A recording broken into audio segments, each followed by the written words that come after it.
All right, ladies and gentlemen, best friends and gal pals, welcome to a very special episode of Shadowrunnin on Empty that we have for you here this evening, as we have the fullest house that we have had yet to date for any recording. That's right, ladies and gentlemen, 4 times the faces, 4 times the voices, 4 times the flavor. And to get us started with that delicious nutrition, we have, as always, Tyler, you handsome devil, you. How you doing this evening?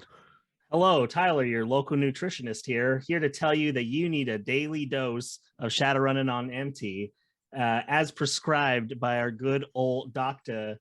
Doctor? So easy mode. How's it going? I never finished medical school, so. I heard he never even applied. Well, back alleys and all. Do you need shop shops? It's like an education. Yeah, I was gonna say, do you need a degree for that? I don't know what you're Dre. talking about. Hey, why don't you take a seat in my chair over here and I'll get you those cyber eyes you've been asking about. I know these look like olives, but I swear they're gonna work. I swear they're new. They're fresh off the market shelf. Anyway, I am not the last person to be introduced as usual. I know. Normally it stops at me and I tell you stuff that we're going to talk about and then we go and talk about it. But that's not the case because we're doing a special episode today. And today we have with us a special guest straight over. You may have heard of them before. They have a lovely podcast for all of you Shadowrun enthusiasts. I highly recommend listening to Pink Fohawk. We have the GM, Ben. Ben, welcome to our podcast. Hey, guys. Woo!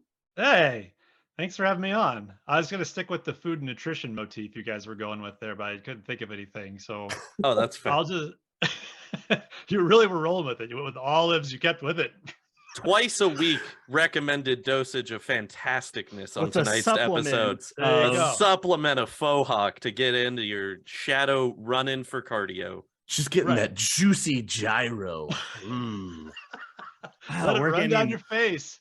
Yeah. Let it run down your face. Let the little ones taste it. Base, neck, and taste it. Base, neck, and chest. That's what you come to the Shadowrunnin on Empty podcast for. I feel like as the local pervert, I need to preface by saying this episode will probably be more adult than normal, but that's Why? What's what? I don't know. Don't warn them ahead of time. Tyler, are you trying to prime the audience right now for Shadowrunnin After Dark? Shadowrunnin nights. Shadowrunnin nights. Let's bring the lights way down low. Get comfy with your best guy, gal. That's a new podcast right there. Warrants its own podcast. Yeah, we've talked about it before. Oh, we've talked about having an entire episode dedicating to the pleasure floor of Dante's Inferno. Like, oh yeah. Oh, you can do a lot. Oh, you can do a lot. Before we get too far into the dark, shadowy recesses of the underbelly of Seattle, then where can our listeners find you and all of your delicious content? Yes. We run a podcast called Pink Fohawk. It's a second edition actual play. Very 80s, very ridiculous, very raunchy. So I'm sorry. I feel like I'm flavoring this place a little raunchier this evening. Maybe a little spicy. A little bit my fault. A little spicy. No, bring the spice. Bring it. No, okay. Guys, we hold ourselves to a higher standard than this. How dare you? Yeah, just go back to the episode where we're talking about toilets. Anyway, not just toilets, toilet cameras. Come on, get it right. That's very cyberpunk. Let's get back to our conversation about Ares branded genitalia. Okay, let's give the people what they want. The penetrator, weaponized genitalia. You weaponized. I'm all about it. Okay. Guys, okay. Make my From Dusk Till Dawn dreams come true, baby. All I've ever wanted was to be Sex Machine. Let me tell you. Oh man, I'm definitely picturing some villains from Machete. Yeah. You gotta have. You know what? Any Gatling Robert Rodriguez, boobs, right? any Robert Rodriguez, Danny Trejo universe you want, Planet Terror. We've got Cherry with the M16 machine gun leg with a rocket grenade launcher. Like, really, take any of it. Take any of it. Robert Rodriguez was ahead of his time. This is what I'm getting. Guy, okay, you know what? Actually, I'm gonna wait. I was gonna say. I'm gonna wait. I was gonna say, Ben? Do we have everything we need to know where to find you? Are we just gonna find you in the universes? We keep segueing away from giving You'll you a find me. chance. It's Us? something Find new you. every Us? single Find us. time. Segway? Never. In this professional show? Hard edit. No, yeah, just Google Pink Fohawk. I know it sounds. Dave search off. Dave search off. Exactly. Turn off the moderate search on Google. Let those filthy images filter in, and you'll find us. We're on every podcast platform. We got a YouTube channel now. We don't really have much stuff on the YouTube channel. It's not really worth joining. But if you want to check it out, we do some things. And then we have a Discord. You can join. They joined the YouTube channel for the future content to come. Yes. Yeah, it's really setting yourself up for the future. There we go. It's a hopeful future that we'll release content for that platform. Yeah, as Shadowrun has taught us, it's always a hopeful future, right, guys? Nothing bad ever goes wrong in the Sixth World. Never. Reference the previous 29 episodes that are literally every other episode we've done. Everything is okay. It's all gumdrops and rainbows in the Sixth World. Now, with us having this fantastic guest joining us for this evening, Easy, what is our topic for the night? Oh, well, we're doing something a little bit different for this evening, and we have come together as fellow cyberpunk enthusiasts and enjoyers of all things that are corporately sponsored. We have each made a list of what we think is the top 5 things that help really influence the cyberpunk genre and Shadowrun, what really brings it out, like media that you can absorb that's out there to give you ideas of what you'd be running into in a Shadowrun setting, or music that might get you in the mood or influence you into thinking about that next thrash metal rocker that's a troll that happens to have a contract with Ares that he's trying to get out of. I don't know. That's just an idea off the top of my head. But that's what we're going to be talking about this evening. Before we get too far into it, though, I know a lot of you that are already huge fans of the cyberpunk genre will definitely be expecting to hear some of the greats that have influenced this entire genre. And we're going to knock some of them out of the way right now that we didn't put on the list just because we thought people would already be accustomed to them and expect them. So we talked about it before, and right now on that list we have, of course, Blade Runner. Obvious choice. Yep. We've also decided to rule out The Matrix. Again, very cyberpunk dystopian. Think if an AI would have actually full autonomy and taken over, that's probably what the Sixth World. Yeah, would have won. There you go. And finally, one of the novels we have eliminated is, of course, the grandfather itself of the cyberpunk genre, Neuromancer. If you haven't read it, I do highly recommend it. I will let you know that from my own personal diving into things, there's supposed to be a show that's coming out on Apple TV that is loosely based off of the Neuromancer book. When it's coming, I have no idea, but I was told and did research that it is in creation. So Apple TV continues to just be the bane of my existence, man. You talk about like the one service that has the most things that I actively want to watch, but on the other side of it, I'm like, I will never give Apple money again a day in my life. So I'm so conflicted, man. Can't support your corporate overlord? What's wrong? You're that last one they're trying to get. That's the whole thing. It's just gonna get worse for you, man. They're trying to get me back, man. I left with the iPhone 4 and I've never looked back. And God, the Apple TV though. I just imagine so much cool smoking stuff. Man at Apple watching this feed. He's gonna crack. Once we get him, it's all over. I really hope that I have my own dedicated cigarette smoking man at Apple. That would be amazing.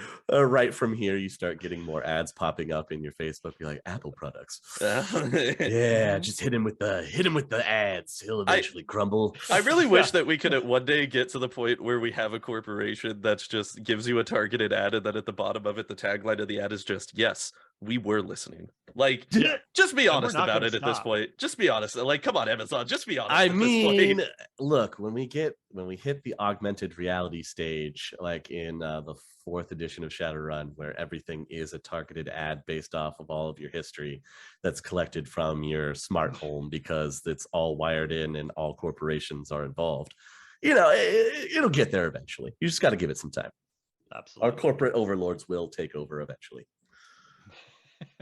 But on that lovely note of targeted ads, Real quick, I Yeah. would just like to say, I do, because we are just gonna kind of skip over them. If there are people that haven't seen or partaken in what we would consider to be the heavy hitters, I think it would just be kind of cool to just do a quick, like, why we would agree that these are the big ones. So sure, starting with Blade Runner, I mean, it just aesthetic, screams music, cyberpunk, atmosphere, everything. Like, if you've seen corporate espionage, if you've seen any Corporate piece greed. of cyberpunk media from the past 50 years, thank Blade Runner, because they a lot of the art really is they super really from set that. the blueprint. And I mean, Mhm. the opening fly-through city shot with the Coke ad and the giant Yeah. TV woman, Asian woman on display, like Atari it is, and Fujifilm and all it's that shit. it's iconic. It is just iconic at this point. So like, it's impossible to get away from.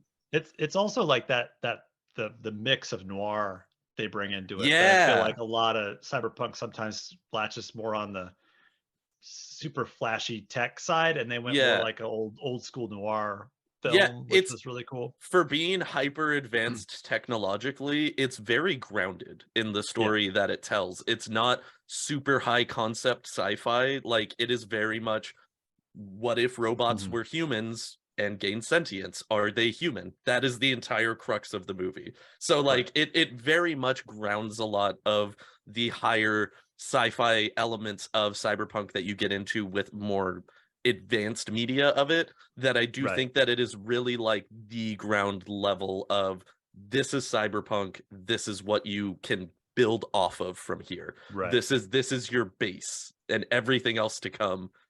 Thank you to Ridley Scott. You know? Seriously. And I mean, And also Philip K. remember- Dick. Also, I was and going to say Philip Philip K. Dick. Dick. Yes. Philip K. Dick with Do Androids Dream of Electric Sheep. Yes, if you're one of them nerds that prefers to read instead of watch, definitely go for Do Android's Dream. Also, the Boom. How dare you? The What's wrong Boom with Pretty Studio. annoying Paper of media. Philip K. Dick to rip off Ridley Scott like that. Yeah, but what a Oh, hack! Cool, bro. What a hack! Wow. Didn't even give Pretty him lame. didn't even like to Ridley at the beginning of the book or the Give short story me- or go forward. anything. Give me Just, those receipts Jesus. on the dates of release. I dare you.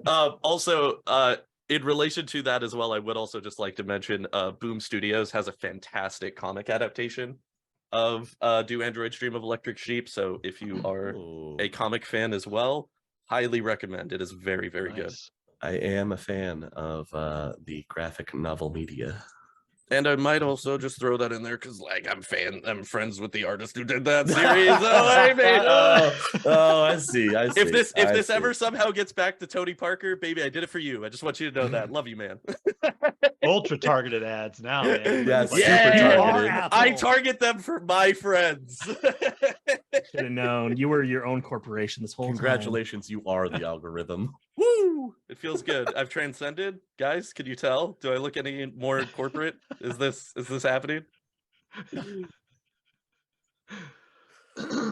Oh man. All right, next on the list, I feel like we might as well throw out that other great novel that helped start the whole genre, and that is Neuromancer. Mm-hmm. You guys, great book. Especially if it has that same kind of like noir, dark, gritty feel to it. But this is all in relation to like your early Deckers is what it can be compared to for Shadowrun. And the Street Sam with Sally or Molly. I can't remember what her name is in that. Sally or Molly. Yes. She's one name in Johnny Mnemonic, and she's another one. In, Yeah, she's another one. changed her. Spoiler. name. Spoiler. Johnny Mnemonic is totally on my top 5 list. Oh shit! Sorry about that. Yes. It's okay. We'll get there. It's okay. We'll get there. We'll get there. We'll get there. Okay, I we'll get promise we'll get there. But yeah, fantastic book. It is one out of a series of like 3 that he did, right? Mm-hmm. There's That's the right. bridge. There's the Sprawl trilogy. Yeah. Set in that world. There's a few other trilogies, but if you haven't read, anyone that hasn't read any of the William Gibson books, like, you gotta read them. They're fucking incredible, and they're so true. moody, and they set the whole. And he's the godfather of cyberpunk, so it's got to do it. Yeah, the Sprawl series has a complete 4-book set.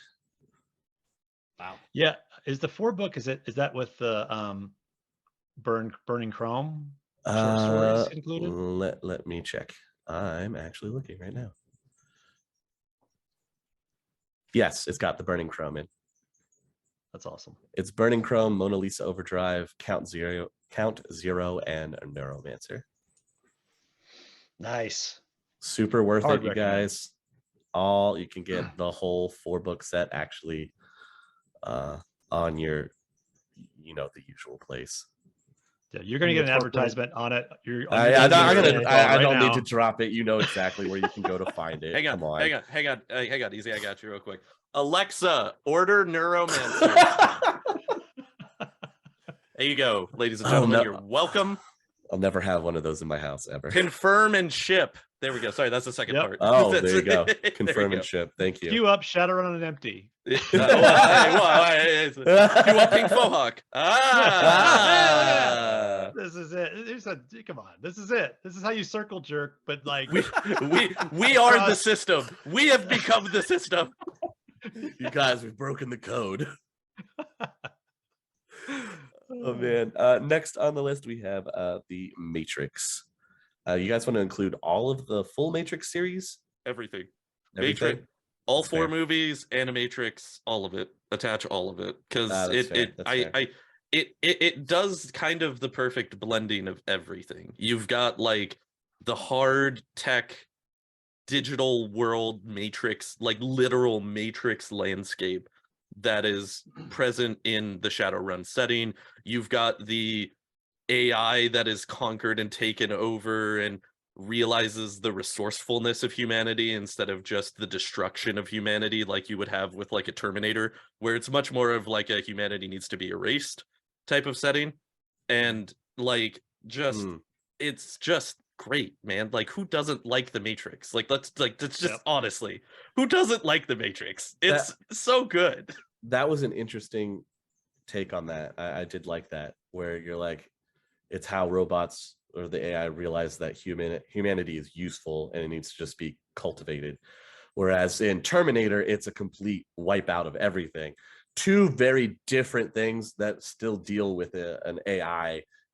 Very interesting. To be honest, that's kind of always been one of my big issues with the Terminator franchise, is that the Terminator franchise is to prevent the end of the world via the end of humanity, whereas the Matrix is to regain freedom from the system that's been implemented by this AI overlord that's taken over, realizing or viewing humanity as being secondary to the primary of the machine existence. So it's why I've always thought that the Matrix is way more interesting as like an evil robot high sci-fi concept setting, is because it's not just kill all the humans, because that's great, that's a good setting for when you need it, but it's just like that's very final. That's it. That's the whole thing. You stop the Terminators or everybody dies, and it's like, yeah, that's fine. It's I feel like the Animatrix is a good inclusion into there to see that whole history build up for it too, which was super interesting. I just watched that for like the second time ever, right before the last movie came out, right before the 4th one came out again. Yeah. Nobody talks about the Animatrix enough, man. It's so cool. It's really so good. Very underrated. It's such a cool way for them to build out the world lore and tell you like how everything happened. And just some of the studios that they had work on that thing are just god tier. Like, there's just some of the best animation studios in the industry. They all got together and were like, yeah, we like this thing. It's kind of cool. So we're just going to do some stuff for it and it's going to work out. And it totally does. So I know it ended up being awesome. I know a lot of my friends have ended up sleeping on the Animatrix just because they were like, oh, it's not one of the trilogy, and it's not, it was also, to be fair, it was a lot more hard. It was like really under the radar, I feel like, when it came out too. Like they had kind of played it up because the Matrix was a cultural touchstone, and so like having that attachment to it was still there. But like I said, watching it like a year or two ago was the second time that I've ever watched it, and I've owned like a box set of all of the Matrix stuff for like a decade, and this is the second time that I've dipped into it. So It's one of those things too where it was like they're experimenting with telling the story in different media, making it's like yeah, it's very consumerist too, like make them buy different shit to get the full story, but that was really well done. The video game too was really fucking good. If anyone played that, I had it for GameCube. yep. I loved it. Yep. And Enter the Matrix and Matrix Online were both super cool. That was 100% why I got a hold of the Animatrix, was because of the video game. yeah, So it has that whole episode in there. Towards Yes. the end that actually leads into the video game. Into the video super game. cool. Yeah. It's Yeah. the setup for the Ghost of Daobi stuff. That's right. I Yeah, and- totally forgot about that. And then in turn leads into the next movie. Yep, 100%. So I was just like, super cool. Yeah. Also Yeah. from like a very surface level, like idiot level looking at it, because that's kind of my take on it.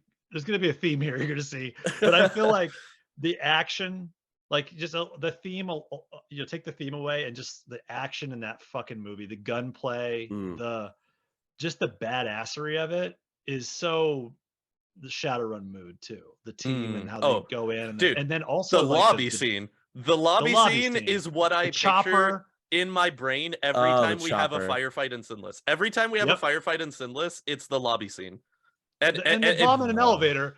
Come on, like it's so that's good. a plan. That's a plan. That's totally a plan. It's totally a plan. And like and like even the escape sequence at the beginning when he gets the cell phone and he's like, okay, we're watching you. 2 agents at the end of the hallway. Okay, go now. Like make a left. Like like that is totally also like that could totally be a Shadowrun scenario of like trying to escape like like corpos that are coming after you. They found out that you're a runner in your everyday, and now they know who you are in your everyday life, and you have to escape and make it back to the rest of your running crew, because otherwise, you're gonna get caught, and then what's gonna happen?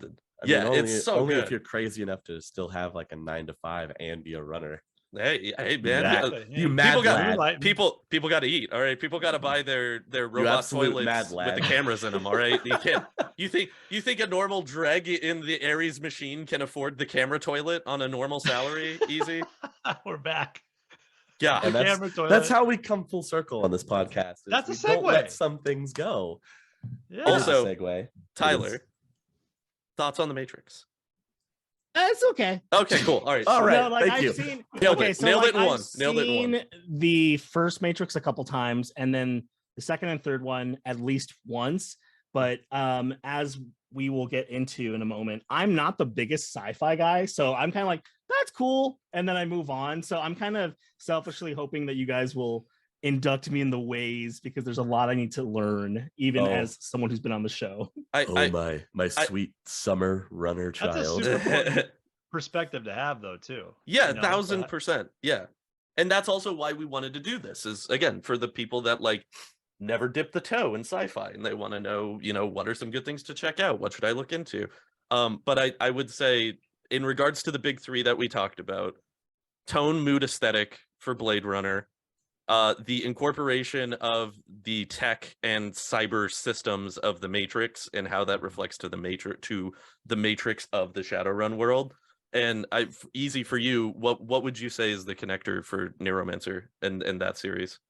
Neuromancer is, it's one of the books that started the entire genre itself. You've got your first look at what a Decker would be like with the connections through it was through induction pads through his hand, actually. And then you've got the introduction of the street Sam in that term as well. So a lot of the terminology that you'll experience in the Shadowrun world comes from these books.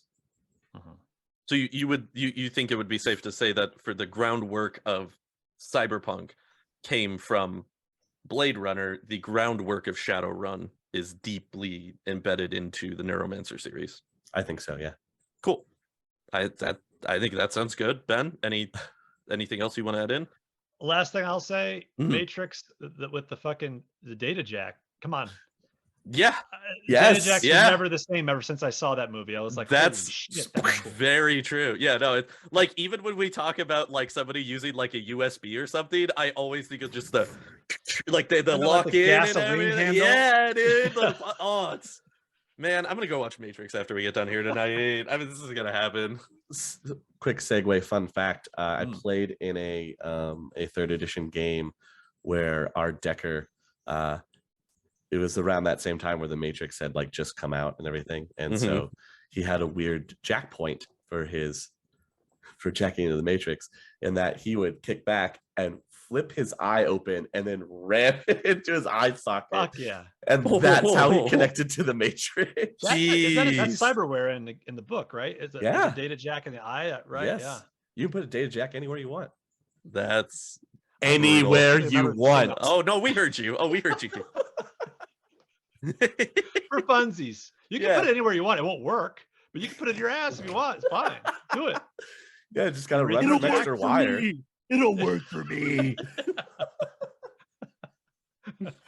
Oh god. All right. Well, now that we have that out of the way, the other thing I will mention is obviously we won't mention the Harebrained Schemes 3 Shadowrun games. I mean, that's just super duper obvious. So sorry, Super they're not on the list. Genesis. Also, the Genesis and Super Nintendo not on the list. Very super obvious. Sorry again, but I'd open come up on. any Shadowrun novels. Like you Yeah, but you could buy those and I didn't put any of the novels. Rest on assured, if there. it says Shadowrun in the front, then it's Yeah. for you getting it's into a Shadowrun. pretty good indicator of what Yeah. Including the Shadowrun game on Xbox 360. No, That's right, folks. I see you. I see you. No, don't. No.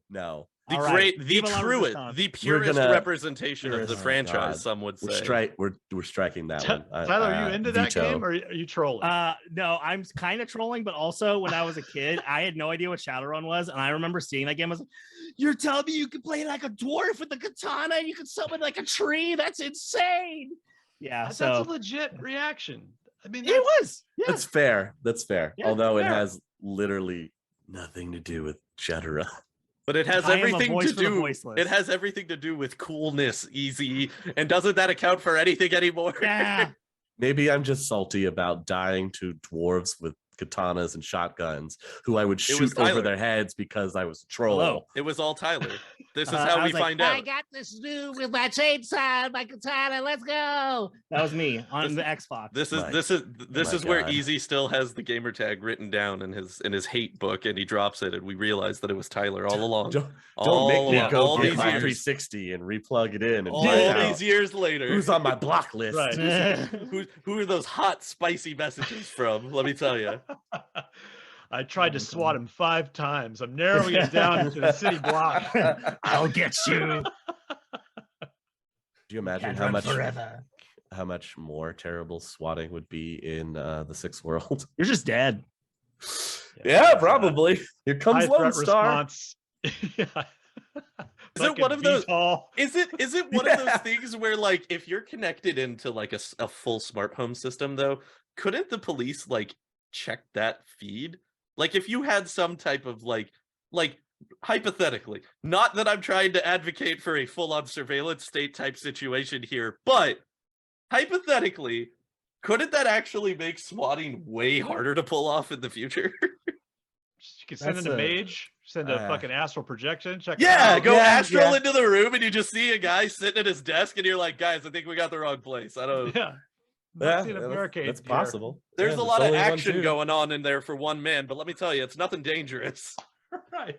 Let's just wellness check, knock the door. Real quick, can Don't you come in. real quick, can you get the Decker to hack into the live feed on his computer? I just want to make sure that I think I'm seeing what I think I'm seeing.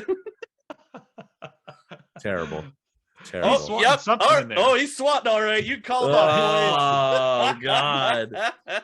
Shadowrun after Shadowrun After Dark. Yes. All right. Let's actually finally start to get into our lists. How about that? Woo! Tyler, would you like to kick us off and give us your top 5 influencers? Yeah, Tyler, voice for the voiceless here. I see you people out there playing Shadowrun on the Xbox 360. I am with you.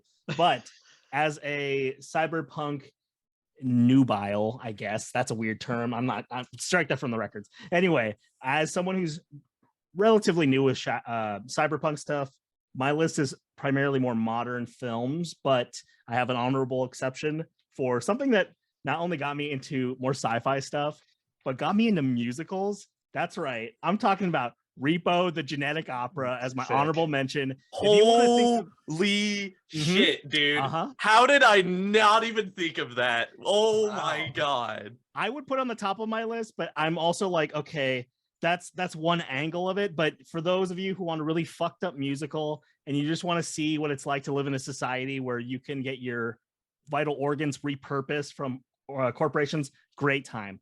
Great bangers. If anybody here has ever seen the classic like 1980s movie Repo Men and thought, but what if this had Anthony Stewart Head in it singing songs, and that's what was missing from your life? Repo the Genetic Opera, 1000%. Yep. Do you recommend? Ripper musical. Exactly. It is. It My- 100% is. My only follow-up question to that, Tyler, is what does Zydrate come in? A little glass vial. A little glass vial. A little glass vial. There are so many banger songs. I will listen to them afterwards, but that's my honorable mention. I'm cheating here. I'm breaking the system. But speaking of the system, one thing that is a little more available for people, and you would probably put it in the list of like, you should probably have seen this already, is the Netflix series Cyberpunk Edgerunners. As someone who does not know a lot about like what it would be like to be in that world, to live in that world, that show does a great job of expressing the like totalitarian kind of barbarism of being in a corporate state at all times. It is ruthless. It does not show any mercy to anyone for any reason. It's got hacking. It even has terms in there that I'm like, is this just Shadowrun? Because they say fixer. They have fixers in there. They say chum instead of chummer, and I'm just like, you're mispronouncing chummer, sir. Just soft you. Yeah. Actually, yeah. But that's what I would have as far as the overall. If you want to get like a brief encapsulation as far as like action-packed anime style combat. Also, Tyler, yes. if we could please incorporate the full title, the Crunchyroll Awards 2022 Anime of the Year, Cyberpunk Edgerunners. I just want to make sure that we just absolutely, because Studio Trigger deserves all of the accolades that we could ever give to them. So I just wanted to. No, thank you. You know, we want to keep a tight ship here. I'm keeping you honest. I'm keeping you honest. Thank you so much. For my actual number 4, it's, as some of you who listen to the show might know, I'm a little bit of a constantly in a state of terror of what technological terrors are around the corner. Mysterious forces, I'm paying attention. You're not going to catch me. But when I think about stuff like The Matrix, and you want to see like the dark, deep end of that, for me at least, the thing I think of is the movie Gamer. It is critically maligned by some people, but as a kid, I thought this movie was incredible. I was like, yes, I would love to do that. Same. Yeah, I agree. Yeah. Also, like, after me and Easy did our episode, it's basically Urban Brawl. But Yes. if Urban Brawl was an esport, like, that is what that movie is. 1000%. Yes. And if you want to see a mix of Urban Brawl meets futurism, fetishism, man, there are some things that have not aged well in that movie, but that's kind of the point. I can tell you the one thing that has aged well in that movie, Gerard Butler. Let me tell you. He's like a fine wine. Yes. Oh yeah, this list may or may not have some The very handsome vapors. gentlemen. May or may not. All of our lists are going to incorporate some handsome gentlemen. Absolutely, positively. And when I think of handsome gentlemen, that brings me into my third pick, the 2012 film Dredd. Judge Dredd, for those of you who know, it for me depicts a lot of the more gritty side of cyberpunk. You have people in this apartment complex that are having a gang warfare. We have future cops, we have advanced weaponry, we have drugs. It's like the complete package. It also is, as Ben was saying, because we were chatting a little bit about this, you were talking about how it's also like the way that it basically is like akin to the barons of Shadowrun. Like, Yeah. you were saying it's got How like I a imagine the Baron societal rep, stacks. right? So Yeah. yeah. So Yeah, like so Cyberpunk. as a view on like how society is portrayed in the megacorp future, like they, again, and within the world they literally refer to them as megacorps as well, so it's like it's Yeah. very much It's like universal. yeah. Yeah. And you're not quite sure if you're gonna like if you're rooting. I mean, you're obviously rooting for Dread, obviously. But you're kind of know he's not. But do it's kind of you? fucked up? Yeah, it's yeah. You're kind of loving. They've got kind of this enclave, this kind of like this you know, this building as this tower they got to get into, and it's like kind of awesome how big a fight they put up. You know, you're kind of Yes, like, absolutely. it's foreboding. Outside of just the attachment to the cyberpunk genre and everything else, if you have not seen Dread, please do yourself a favor. It is one of the most gorgeously shot movies I've ever watched in my entire life. Like the cinematography, the action scenes, the way that they use light and color in that movie is just untouched. I love that movie. A lot of slow-mo. And speaking of handsome men, Carl Urban. I was gonna say, you can't forget the most important part. We got it. Yes. You got it. Also, you got to give Carl Urban his roses for the fact that he vehemently refused to take his helmet off for the movie. The major thing, because if you've seen Are you listening, Disney? Yeah. Oh my god. Do you hear me, Sylvester Stallone? You son of a bitch. No, but if you've ever seen the original Judge Dredd, my man wears the helmet for 5 minutes at the beginning of the movie, and then you never see it again. And one of the staples of the character of Dredd is that he never takes his helmet off. You never see his face. That's never supposed to be the point of his character. So the fact that Carl Urban was just like, yeah, no, we're not doing that. Because I remember before it came out, there was like an interview with him where the directors were like, well, the final shot as you're walking away, like, we want you to be like it's finally over, I can breathe and take the helmet off. And he's like, nah, not my Dread. Not happening today, sir. I was like, Right. please and thank you. Respect amazing. the lore. And I to didn't like know that.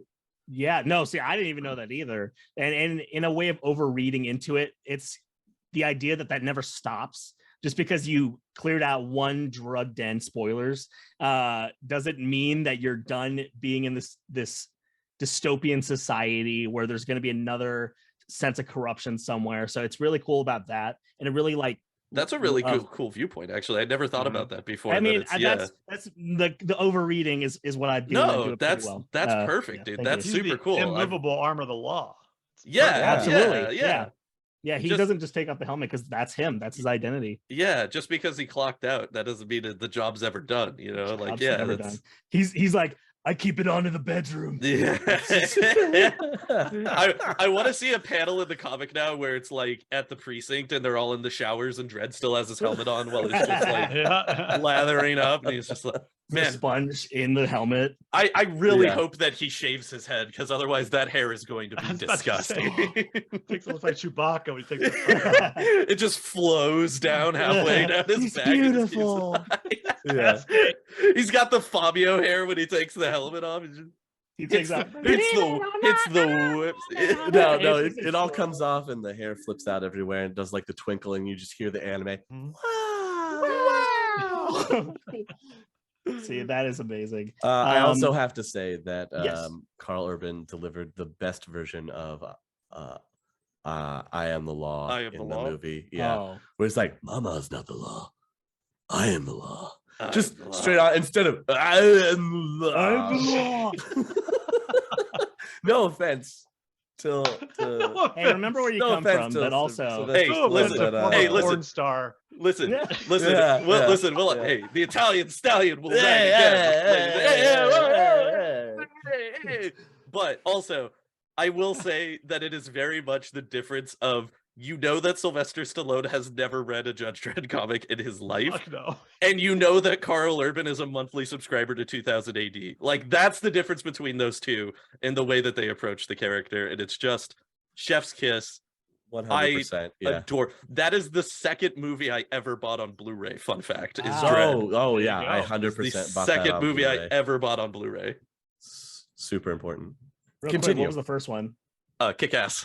Oh, hell yeah. Oh. Okay, Nice. okay, I could talk about that for a while. Partially because the comic book store that I worked at the time is actually the basis of the comic book store in the movie. 'Cause the comic book store in the movie is called Atomic Comics, and that's where I used to work. So we sent him a bunch of the T-shirts and stuff. So like all the branding is actually like the store that I used to work at. So yeah, the big advertising. deal. Oh, with look you at this is guy nonstop. over I here. know. Ugh. Dude, no, the it's more we fine. talk about Atomic how Comics you is out of don't- business now, so there's no advertising. But the Don't worry about it. idea It's that fine. you It's all like, good. you're like, oh, I'll never spend $1 on this mega corporation. Anyway, here's an ad for, even if it doesn't exist, you're just like, you're selling me all these things. And I'm like, man, maybe I do want that. That's what I'm here for, baby. Right. Okay. But speaking of you selling the next best thing, the upgrade movie. That's the next one. That's number 2 for me. The Upgrade movie.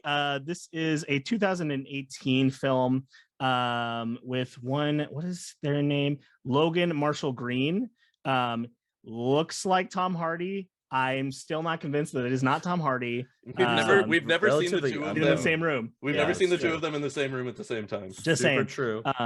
But that's a film that depicts, again, the dystopian society, but the idea that technology can be used to kind of overwrite your humanity in a way that, like, in theory, improves you and makes you stronger, in quotes, but the deadlier side of it, the acting from Logan Marshall pretending, okay, because for a brief setup, this man loses all control of everything below his neck, and he gets like a cyber implant that allows an AI to move his body for him, but the AI has sentience, and there's a lot of wacky stuff there. But one of my favorite parts of that movie is when he's in his fight scenes while he's being taken over by the AI, he's moving as if he's on like a swivel, like he's a robot.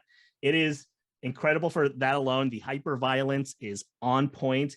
And in one of our more recent episodes, we talked about like nanotechnology and all that, and like the idea of hacking limbs.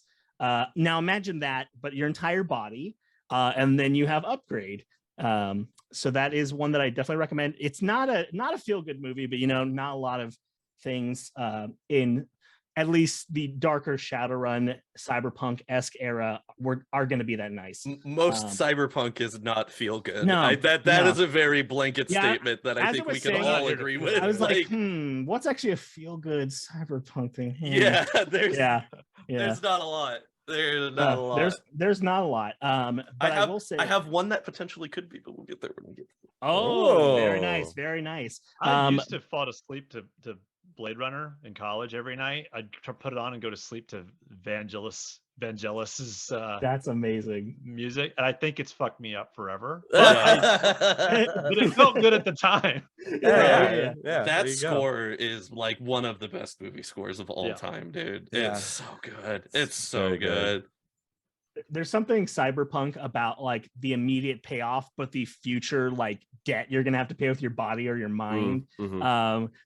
There's a whole existential thing you could talk about with cyberpunk. But going back to the feel good, how rare as it is, some might say this is not cyberpunk, but I don't care. This is my list.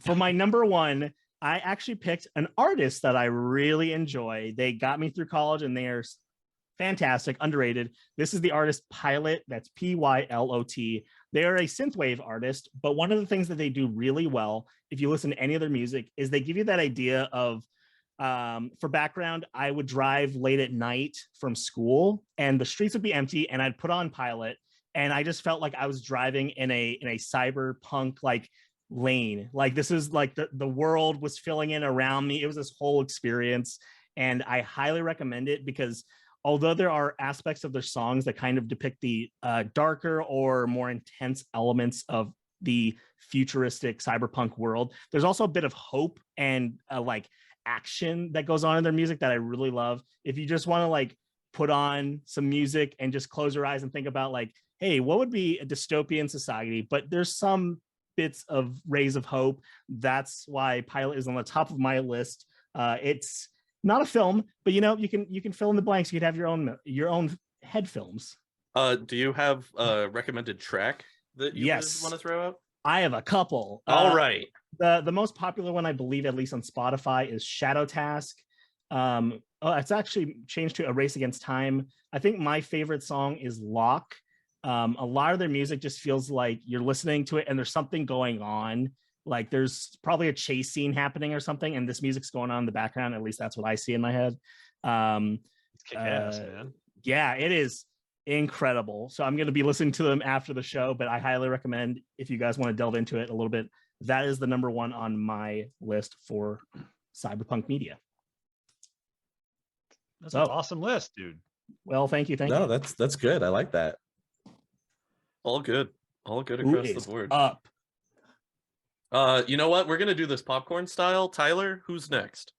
Hey Austin, how's it going? What's up with your list? Huh? No, not like that. Try it again. No? Do it better.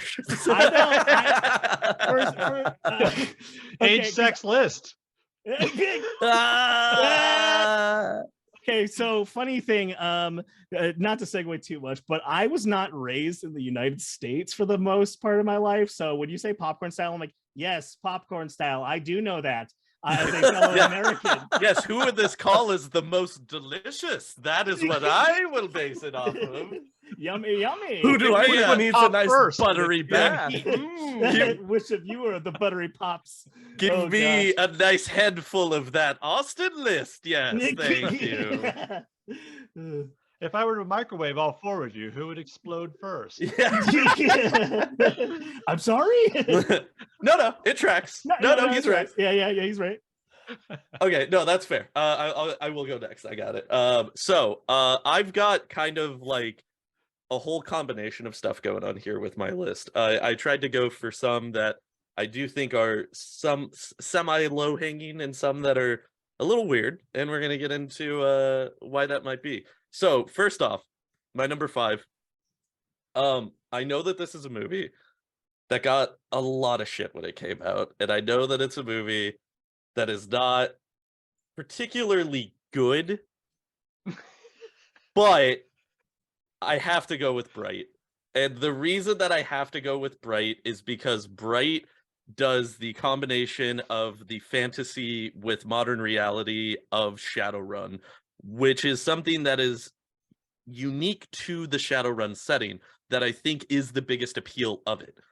All of the other stuff that we're going to talk about, or that I'm going to talk about, is mostly for the cyberpunk aesthetic, for the way that it would incorporate into the feeling, the tone, the genre. But Bright did do that combination of modern day and fantasy blending, and how that would realistically look by today's societal norms and standards. And I do think that it is very good for that. Everything else about the movie, very 6 out of 10 movie.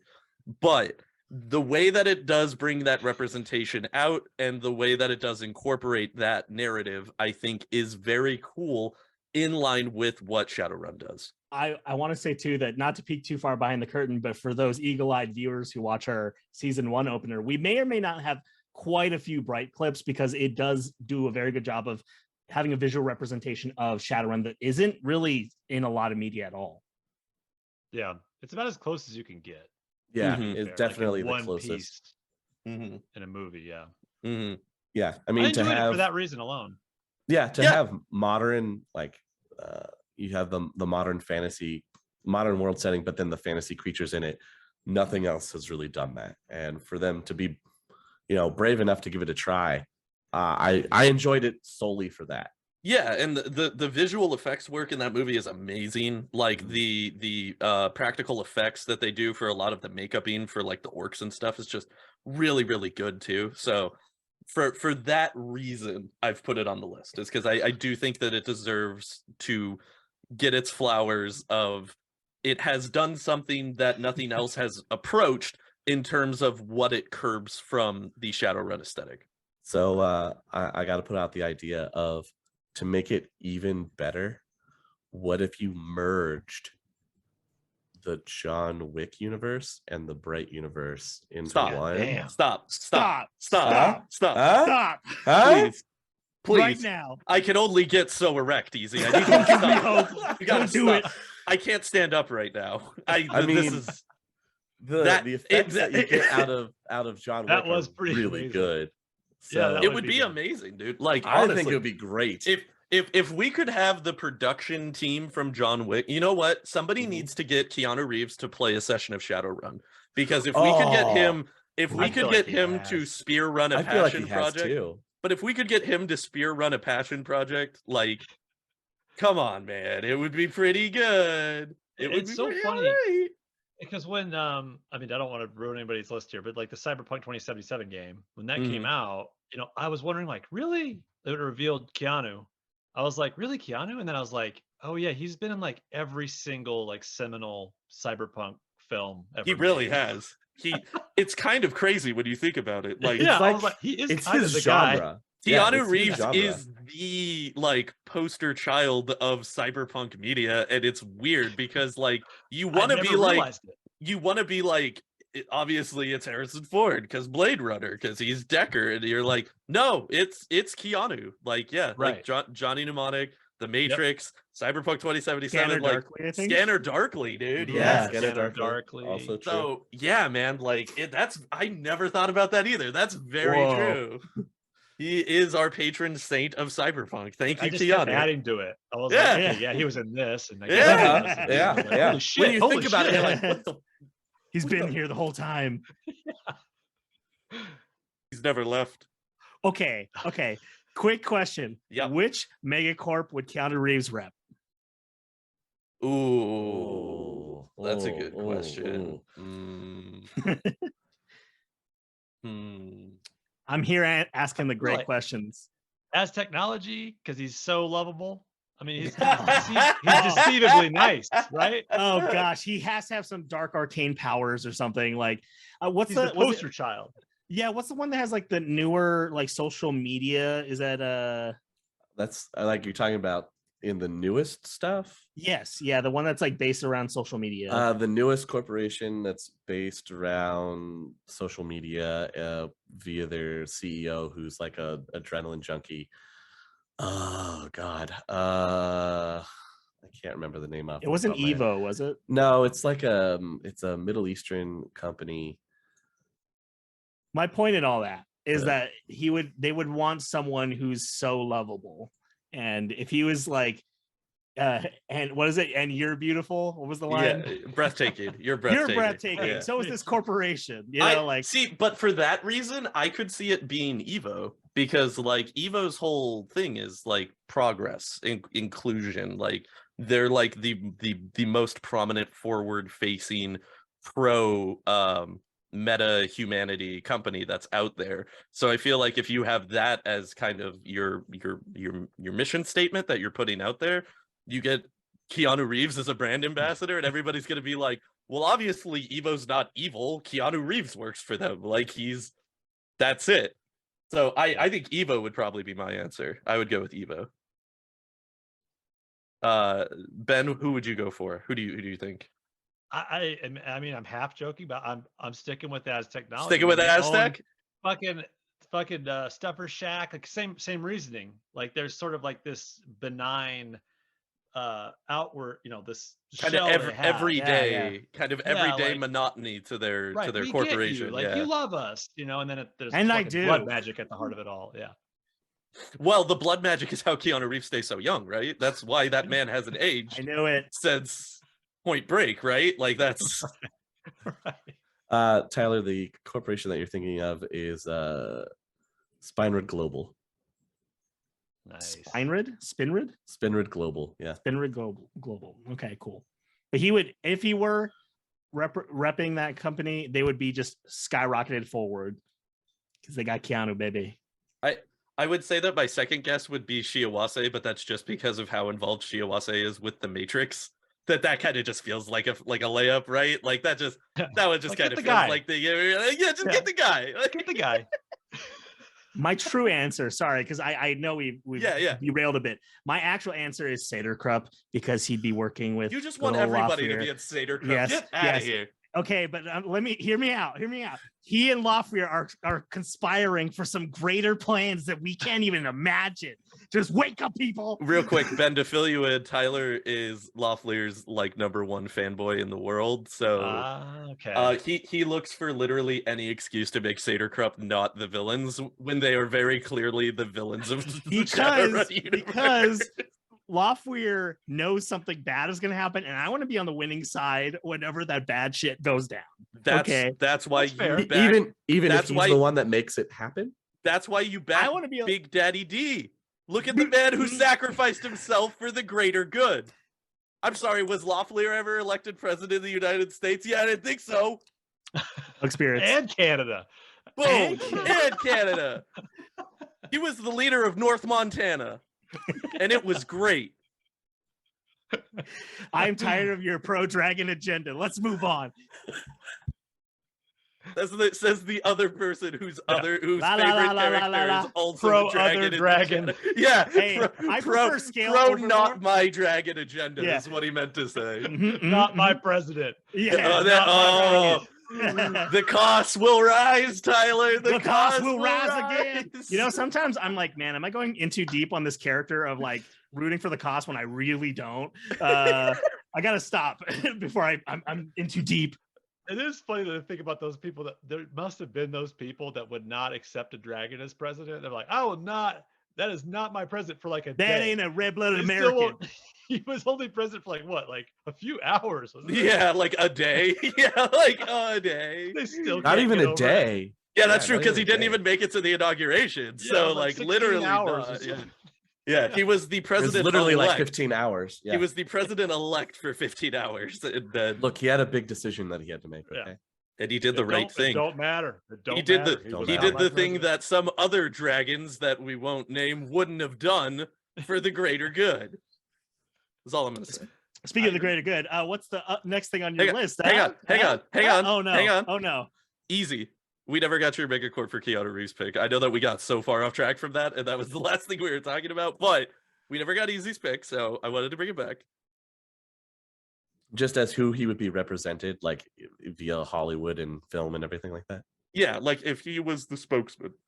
Oh, I gotta agree with my other GM friend over here. It'd be As Technology. They As are the Technology? PR Okay. They are the PR masters. Yeah. If you want to look That's very good, that's true. who you go to. Yeah. They will spin you right no matter what. Just Right round, don't baby. sign anything in Right round. any red ink. That's Yeah, all I don't have to sign in say. blood. Is, Right. That's the takeaway. You're buying everything that their spokesperson's wearing. He's eating Yep. a snack. That looks delicious. I'm Uh-huh. gonna buy some of that. Meanwhile, Yeah. they're fucking evil. They are the most evil. Yes. Yeah, no, that's very fair. That's very They're all fair. evil. Misunderstood. Sacrificing people on the temples. Anyway, next on the list, please. All right, so next up on the list is kind of to play into again like the augmentation and societal aspects of it, but from the perspective of the justice side rather than the outlaw side that you would get with Shadowrun, and that is Ghost in the Shell.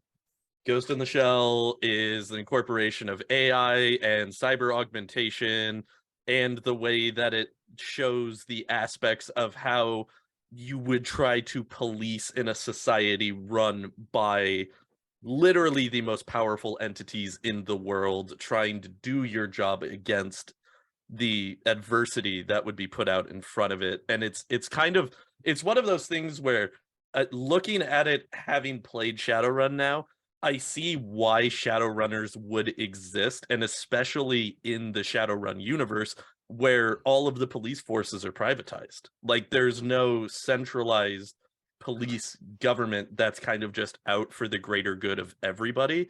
Everybody's working for somebody in that society. So the way that Ghost in the Shell depicts law enforcement in the face of that type of cyberpunk future, I think is a very cool depiction that is very much like the opposite of what you'll generally run into running a Shadowrun campaign. So it kind of gives you that insight to be able to use it as well, to be like, well, what if one of your contacts works in the police force and they know all of these different things that are happening, but they can't do anything about it because red tape and all of the other funness that comes with that. So, but also like Ghost in the Shell is just, it's just a classic. Like it's such a good series in general that just everybody should watch it for that. And even if not the series, if you don't have the time for standalone complex, watch the original movie. The original anime movie still holds up. It is, again, iconic. There are so many things that have curbed from it and taken from it that it kind of just, again, is a building block that you can see where a lot of inspiration has come from for cyberpunk aesthetic. I can't believe I forgot about that movie. I don't even like anime really. I mean, there's a couple that I like, and freaking Ghost in the Shell, man, it's fucking incredible. And it's just like it's one of the first cyberpunk things I've ever seen. Like it's just like it was back when that wasn't, when I was a kid, I didn't see a whole lot of that stuff going on, and Yeah. it was like that was one of them. So that's pretty cool. And also for Western audiences, for me, like, put in the VHS tape, have that manga entertainment logo slap up on the screen, and you know that you're already in for a good time. So it very much has that for me. But yeah, I think it's just very cool, and like I said, kind of gives you that opposite perspective to a lot of what you're gonna run into in a normal kind of Shadowrun playthrough. And also, speaking of icons of the anime industry and how they are reflected in cyberpunk representation, Akira. It's got to be Akira. Akira is like, how many times have you seen the power slide? How many times have you seen the motorcycle slide? And you didn't even realize that that's what it is. I saw it in my mind's eye while I was driving today. Bro. I was like, huh, Akira, huh? I'm saying. But also, Akira does a lot of stuff in incorporating like the slums aspect of the cyberpunk world. Like, it's about a teen, like a teen gang who are disillusioned with the established societal system, and so they kind of just go out to do their own thing and try to figure out how to exist in the hyper violent gang war world of the setting. But you also have like all of the psychokinesis and kind of telepathy and mental power aspect of it that kind of ties in with the more fantasy magic setting of Shadowrun. So rather than it having be full hard sci-fi chrome the entire time, you kind of get this blend of both, where it's both the cyberpunk dystopian depiction, but it's not like, because as far as I remember, there's really no like augmentation or anything. Like there's not people chromed out in the gangs or anything like that. Like it's really kind of just an aesthetic setting against everything else of how, the 1% flourishes while the 99% literally live in the squalid, hollowed remains of what's been left over due to nuclear war and all of this other like the other explosions from the psychokinesis experiments and all that stuff. So it's very much got this more, again, grounded kind of feel to it, where it's not as hard sci-fi, but it really blends a lot of the aesthetics and a lot of the themes of cyberpunk in, and again is one of those things where there are a million references to Akira that you probably don't know are references to Akira if you haven't seen it. I mean, there's literally a joke in a Rick and Morty episode where they reference that Morty is a small child going Akira in downtown. Like, they just call him out by name. We've got an Akira situation. So, like, it's one of those things where there's so many other things that are influenced by it, but really just gives you that grounded representation for what it would be like to be a normal person living in this crazy violent dystopia that that you don't have a choice in, and what do you do with it? What do you do for yourself and for those that you care about in that type of setting? Fantastic. I was gonna put originally I was gonna put Ghost in the Shell and Akira, but I don't know anything about them except that they're influential. So I'm glad we got to hear your take on that. Oh, that was beautiful. Also, I will say the movie is amazing. If you haven't seen it, I'll absolutely watch the movie. If you like the movie, read the original manga. The original manga is about 3 times as long as the movie is. It's kind of one of those funny things where the end of the second act is the end of the second act of the manga, and then we skip about 7 volumes of story for that third act in the stadium of the movie. So like the beginning and the ending of the movie is the beginning and the ending of Akira, but there is so much that's taken out of the middle that again really drives in the character and the world building and just everything that is in there, and kind of just you really get to see how all of it connects, and it's just very, very gorgeous. And some of the best art I've ever read in a manga is Akira. So Some of the most technically perfect animation. Oh, Same with Ghost in the Shell. oh the yeah. film. It's like Oh, some of yeah. the best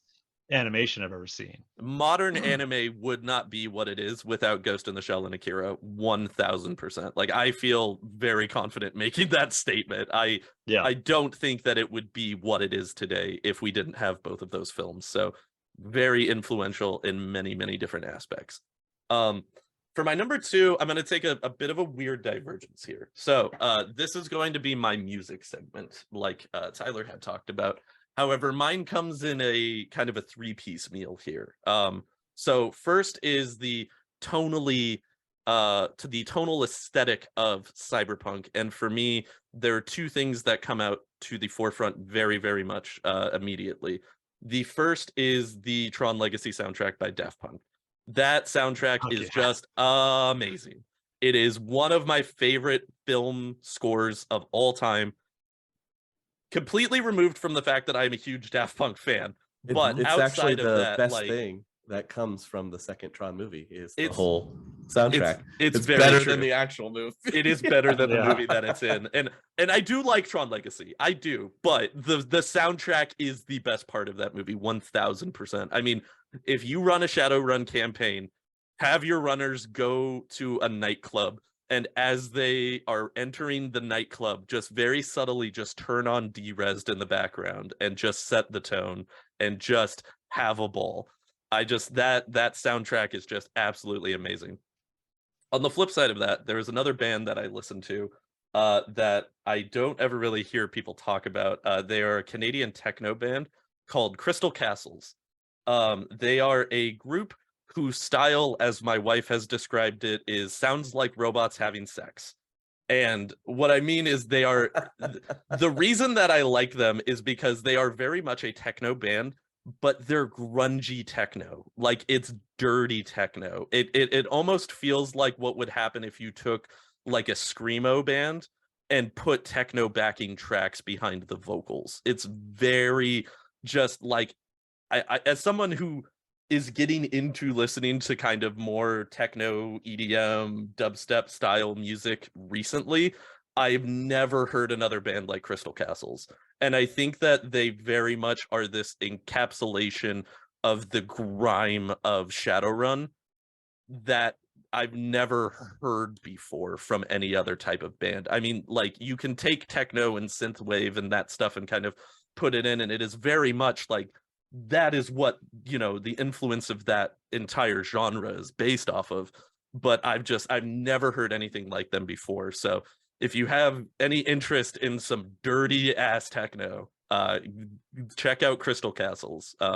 Specifically their self-titled album, which I believe was their second album that came out. And of that, hang on, I need to real quick pull up the track list. Check out the songs Crime Wave, Untrust Us, and Alice Practice. It's the first 3 songs off of their self-titled album. That'll tell you everything you need to know about that band. They are just one of my favorites. And then my third piece of the musical interlude here of my list is a combination piece of the final My Chemical Romance album, Danger Days, The True Lives of the Fabulous Killjoys, and as well the comic book sequel that came out to it, that was simply called The True Lies of the Fabulous Killjoys.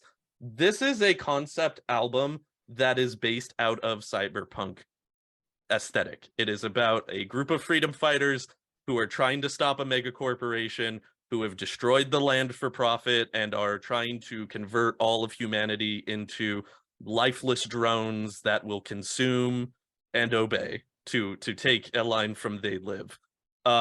And the aesthetic of the music videos is very cool. And like all of the music videos from that album, you watch in release order and it tells a story. It is a whole overarching story about this group and what they're trying to do and what their mission is and who they stop. And then again, the comic book that came out is the sequel, which is the ending of the story that was, I believe, written by Gerard Way, who's the lead singer of My Chemical Romance, who's dabbled in comics before as well. But so like that whole just kind of cross combination of audio, visual, and print media, I think is just a really, really cool kind of thing that we just don't really see, especially bands, do anymore. Like there's not really that whole, this is what the story is that we're trying to tell with this music. Here is all of it. The only other band that I can think of that kind of does a similar is Coheed and Cambria, with their whole Amory Wars series and how all of their music kind of ties into those stories as well. But as somebody who is a giant My Chemical Romance fan just in general, I wanted to get that in here because I do think it's very cool. And also, as a little bit of a fun fact, if you do watch the music videos, the person who plays the main villain, which is the leader of the mega corporation, is actually played by Grant Morrison, who's like one of the most celebrated comic book writers of all time. And it's just because Gerard Way's a huge fan of Grant Morrison and he asked him if he'd be in his music videos and he's like, yeah, all right, sure. And I was like, fantastic. I love Grant Morrison. I'm all here for it. I love all of this. So as kind of just like I said, like a whole combination of transmedia just storytelling, I think it is very, very cool. And it's the best thing to come out of that last MCR album for sure. And then for my final piece of the list, I have, as we had mentioned previously, the not happy representation of cyberpunk that you see a lot of the time. But I think I managed to figure it out here. And I'm really hoping that I've got a sleeper here that nobody else had thought of. And that is Batman Beyond.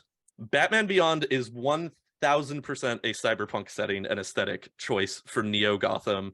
It is a cyberpunk depiction of hyper gang violence. Like literally, Terry McGinnis's backstory is that his dad is killed by a street gang who dress themselves up in remembrance of the Joker. Like it is dark and dirty, but it's also like uplifting and positive because it's very much like this character story of Terry and what he goes through and how do you pick up the mantle of being the Batman, you know, within the actual world of the DC universe.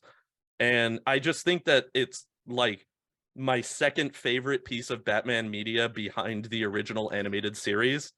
And I just want more people to enjoy Batman Beyond, man. I love Batman Cyberpunk Beyond. Batman. Cyberpunk Batman, dude. Like, you also gotta admit too that Batman Beyond has a banger of an opening song. oh my god, the opening, dude. Yeah. It is on par with the original animated series for me. And I know that animated series opening is goated. Like, and I agree. 1000%. That was the golden era of animated series themes. It really was. Oh, dude, even the Superman one, the Tim Daly Superman series, had a fantastic theme song. Yeah, Darkwing Duck, fucking Justice League Unlimited. Oh, Yeah, Justice League and Justice League Unlimited. Dude, Teen Titans, Spider-Man, the original Teen Titans theme song by Puffy Amiyumi, so good. Oh, X-Men. Oh yeah, well, holy come shit, on, X-Men. The X-Men theme song that's so iconic they had to fit in an Easter egg to Multiverse of Madness to it. Like, come on, man. That so era, great. man. First Yes. of all, the Power Rangers, the original Power Rangers, I remember just being like, I could listen to that. They shred. That's fucking speed metal, man. That's epic. I could go. Yes.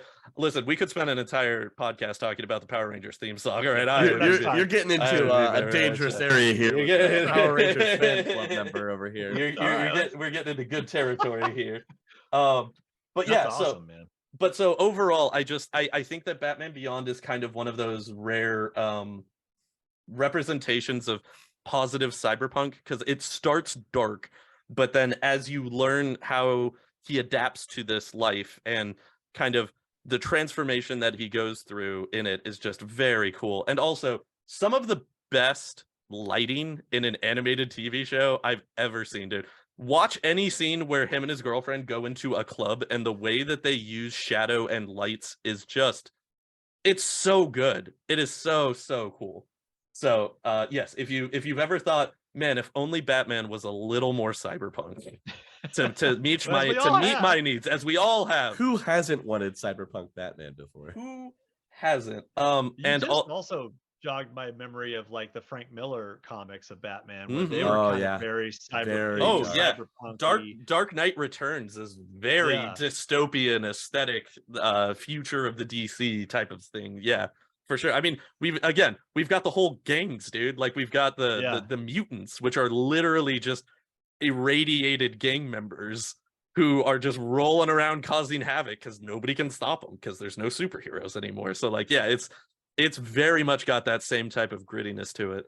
Also, I will not stop until we bring back shui in the common vernacular as a replacement for the word cool, because that is the term that we use in Batman Beyond, and I love shui. I think shui is dope. It's just a fun word to say. Well, then you're just gonna have to start bringing it into the actual show. All right, I will. How is that spelled? Is that like feng shui? Like how is that? I think it's. Or is it like swing? I think it. not swing per se. I've always imagined it as like a SCHWAY. So you've got kind of the full pronunciation of both. Yeah. So it's like school SCH way. Yeah, that's like the only spelling I'm seeing. Yep, shui. There's an article titled "Celebrating 20 Years of Shui." Hell yeah! Well, it's amazing. Look there. How very shui, if I may say so. I think you do. Also, and it's like top 5 Shadowrun media in the same article. You're like, you just fucking ripped that. Wait a minute, Akira. Hey, Crystal Castles. Hey, guys. Familiar. Wait, chemical romance. What is this guy even doing? What are we talking? Also, one other quick fun fact, because we were talking about the theme songs, the banger of classical theme songs. The dude who did the original Mighty Morphin Power Rangers theme song, also the same guy who did the X-Men the Animated Series theme song. So see, that's why it's so good. If you're wondering why those are 2 of the greatest children's TV show theme songs of all time, it's because it's the same guy and he knocked it out of the fucking park 2 for 2. Rips. Yeah, fucking rips. 100%. But so that is my 5. Bright, Ghost in the Shell, Akira, jumble of music and cross media representation, and Batman Beyond. That is a very interesting list. It's such a bizarre list. I love it, man. Yeah, it's a very awesome list. I love it. And for our next commentator and speaker of the pod, I'm going to go ahead and throw it over to Easy and see what he's got. I knew it. Us. All right. Well, like Tyler, I'm going to open with an honorable mention that didn't make it onto my list, but I still feel fits the genre really well. And that is the 1987 movie, The Running Man. Fuck yeah. Yes, dude. Yes. 1000%. My second favorite Arnold Schwarzenegger movie. Could you imagine that? I feel like that's a game show that would just take place in the Shadowrun. 100%. Dude, they have urban brawl. Of course, The Running Man would exist within the 6th world. Exactly. Well, that was my honorable mention. That was good. That was in Shadow Beat for sure. It has to. Oh yeah, right. Yeah, definitely. It has to be in Shadow Beat. So for my number 5, I'm gonna throw in my piece of music that I feel fits the Shadowrun setting, and we've already talked about like the techno kind of feel and the smooth kind of techno from Tyler's side, where he's listening to it. It gives him the kind of positive upbeat. I am bringing the thrash metal into the Shadowrun light here, and I'm gonna throw Static X out there. Static X, Right. their 2001 album Machine. Almost every track on that album encapsulates like this hardcore thrash scene, and I feel like it 100% fits in the Shadowrun setting. My favorite song off of there, I gotta go with Structural Defect. Such a great song. Highly Yes. recommend if you have not Yes. listened to it.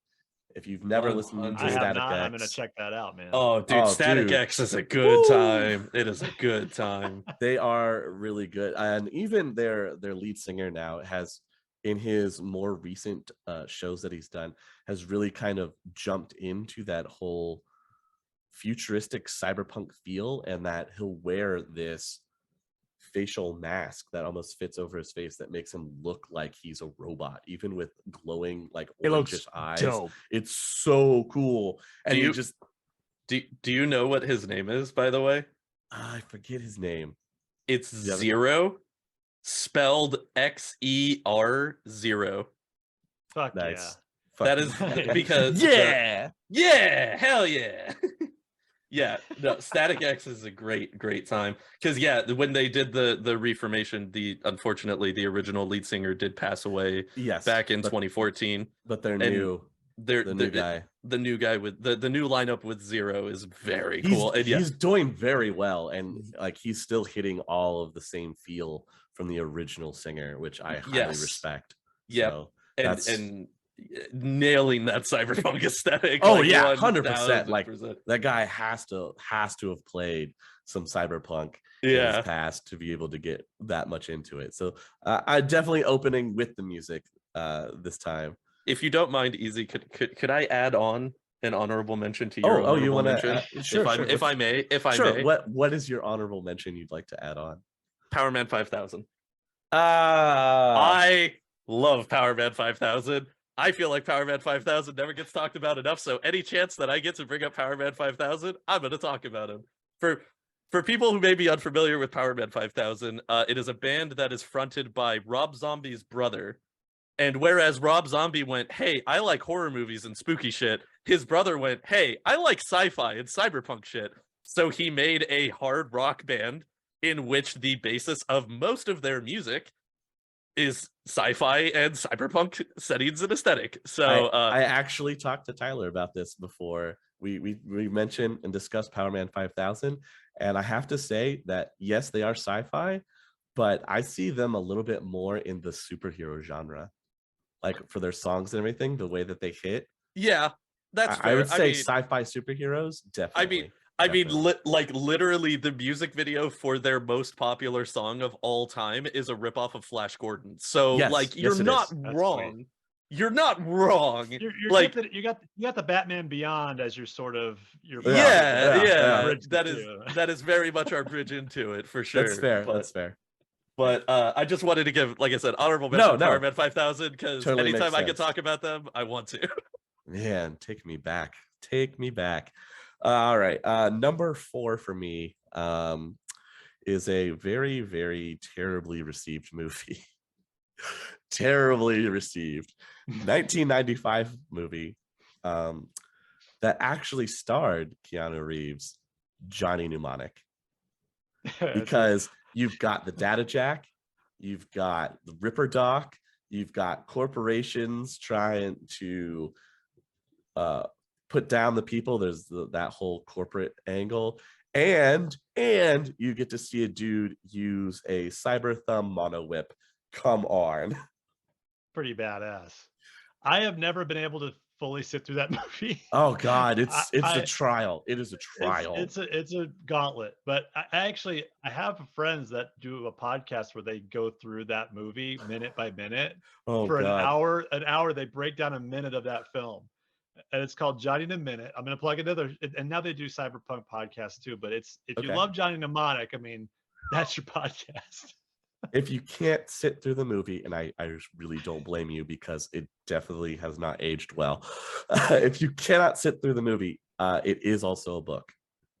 So Oh yeah, the short story is amazing. yeah, the short story is super good.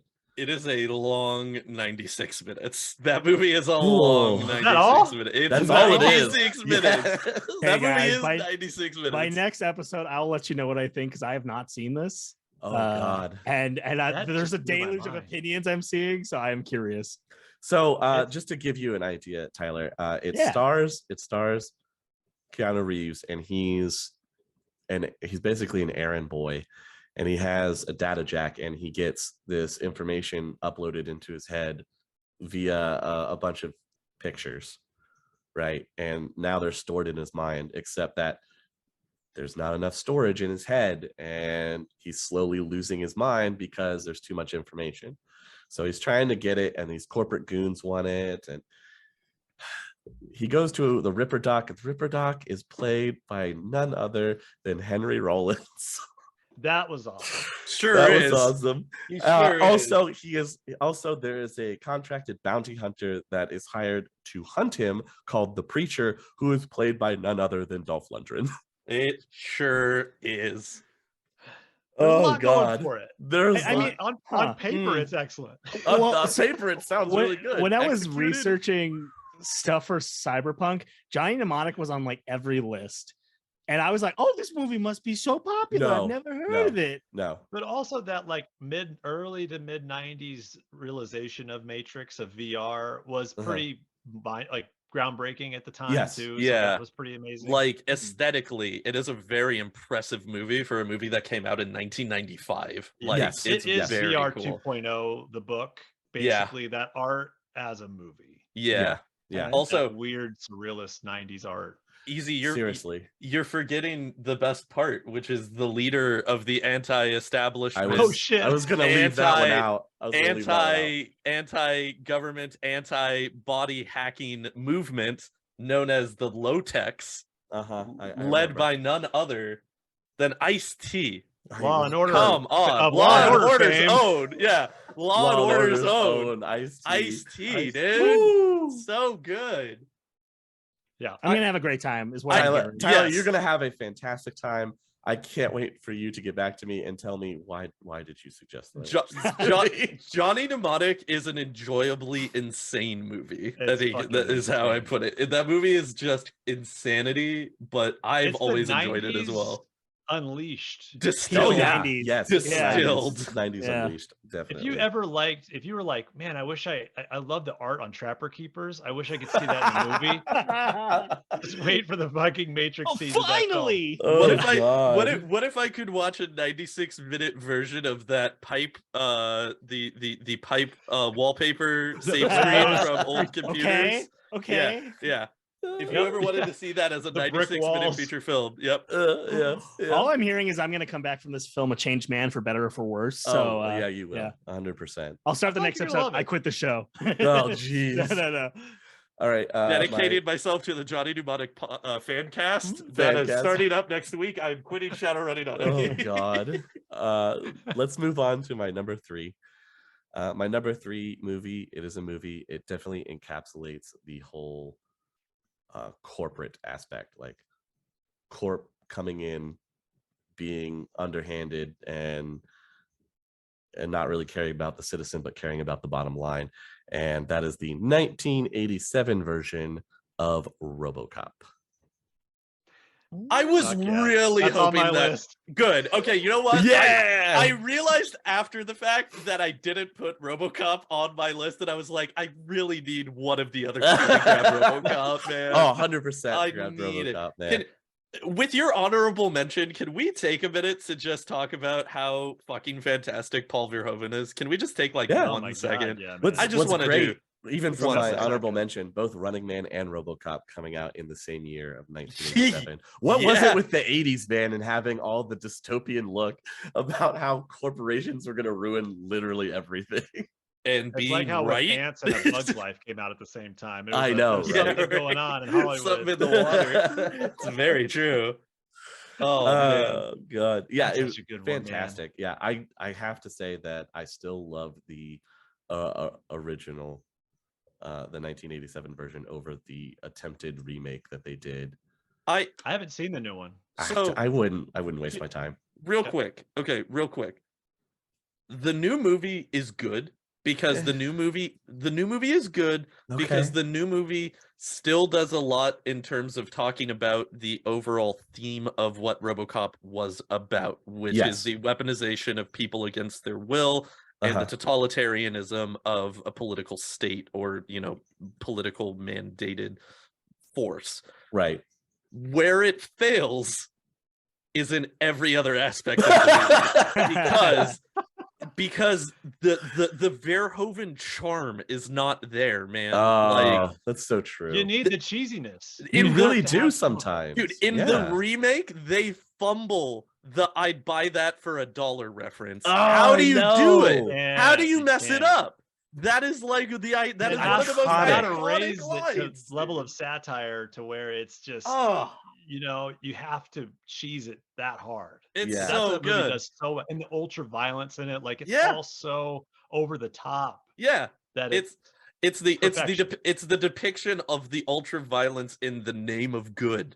Yeah. And Right. it's that satire that Verhoeven was great at, man. Like Starship Troopers, one of my favorite movies of all good. time. Oh, The entire thing The is just a satire. satire of the military industrial complex and Right. how like hoorah Propaganda patriotism and- and propaganda Yeah. and war Yeah. propagandine is incredibly bad for society and not good for like the sake of overall man. So like when you take away the satire that Verhoeven puts into everything that he does, it's just a very empty statement. It's just a very much like, well, duh, like The scene of Austin. the boardroom with the fucking unveiling the new with the machine. 8209. Killed it. Yes. So Yeah. good. Yes. But Austin, would you like to know more? I'm doing my part. Well, that was I'm perfect. doing my part. Number 2, I was going to go with Akira. I was gonna do Akira. Wait, real quick. Yeah. Because I feel like I may have slightly derailed us for the Paul Verhoeven conversation here. In regards to the cyberpunk aesthetics of RoboCop, Yeah. what's your Oh, take on that? you've got the corporation itself, right? OCP, who very much mimics what you see as what would be a megacorp. I mean, they're trying to own all of Detroit. They want to own the city, basically.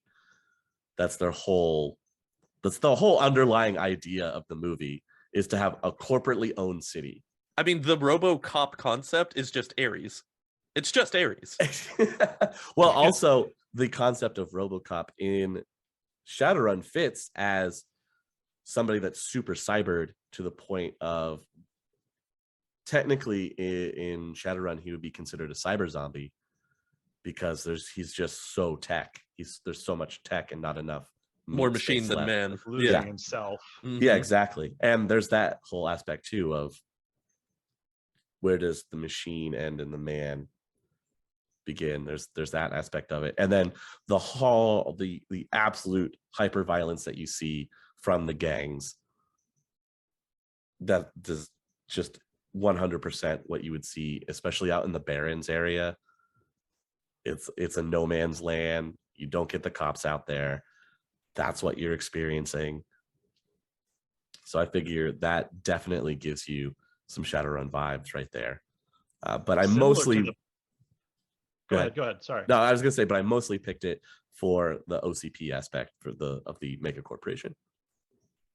It's something similar I'd latch onto is almost like with the prop with the data jack and the Matrix, the fucking Ares Predator in RoboCop. I mean, that's the gun. That's His the RoboCop gun. gun is Ares Predator. No, that is a super Warhawk. Come on, I feel like it was where it's the machine pistol that comes out of his leg. Yeah, that yeah. is a super It's got Warhawk. that thick. Is it the Super Warhawk? That's the I felt super like it was Warhawk. the Predator, the long barrel. that is the super Warhawk. That thing is an I haven't seen automatic the movie in a death while. machine. It is a super Warhawk. I always thought the Super Warhawk as being sort of like a big, almost like a revolver hand cannon. Well, And you have to remember Predator, the ones that are that Shadowrunners can start with are the revolver version, but the ones that are issued to Lone Star are the semi-automatic pistols. Gotcha. That will do burst fire, and they have a very distinct sound apparently. So I've always It's equated such that. a good gun. I've always equated that to when you hear Lone Star firing their burst fire pistols as the Warhawks. That is the RoboCop gun. I love 100% that. in my mind. I That's always fair. thought the Predator, but you know what? I'll give that to you, and I'll take the Blade gun. I'll take Blade's gun. That's the Ares Predator in my mind. Yeah. No, Still a sick gun. I'll take it. I'm 100% behind that. Yes, I could see Blade's gun being the Ares Predator. Definitely. Sorry, go ahead. I'm sorry, I was derailed, but yeah. No, awesome. that's good. Yeah, I like that. That's what this is all for. So I was gonna go with Akira for my number 2 because I mean, obvious reasons, and you were right. Go gangs and everything is super great, but instead, I probably have a little known gem on my list here. It is still an animated movie, and it's anime. Came out in 1998. Spriggan. Ooh, I've okay. never heard of this. Okay. Not a lot of Is it people German? had. The word is, and Okay. actually, you might recognize it because Netflix has just put out a series called Spriggan that was based off of the movie. But one of the reasons that I put Spriggan on here is because the main character is an augmented human. He's got cyberware put into him to make him faster, stronger. And he's sent out to take on these kind of extra dimensional threats.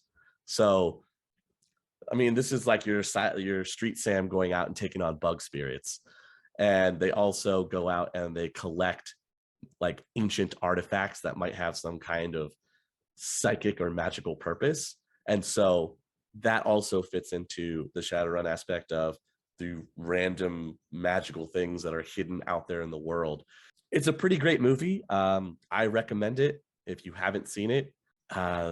In the movie version, he ends up fighting what looks like an extra from Akira that is one of the kids that has psychic powers, fighting them for control of what is basically Noah's Ark, which turns out to be a spaceship.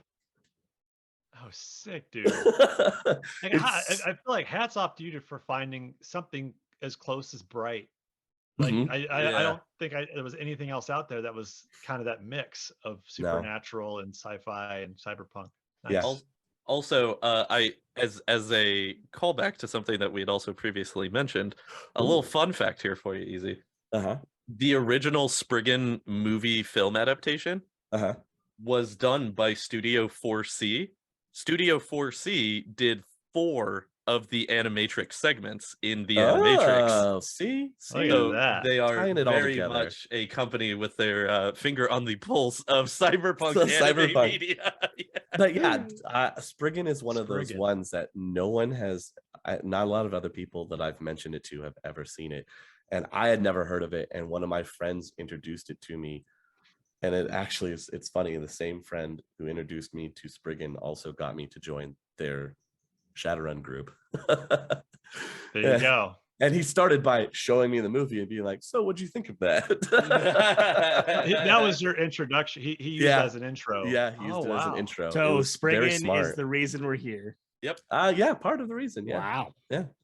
Amazing. All right. Wow. And finally, my number 1 pick.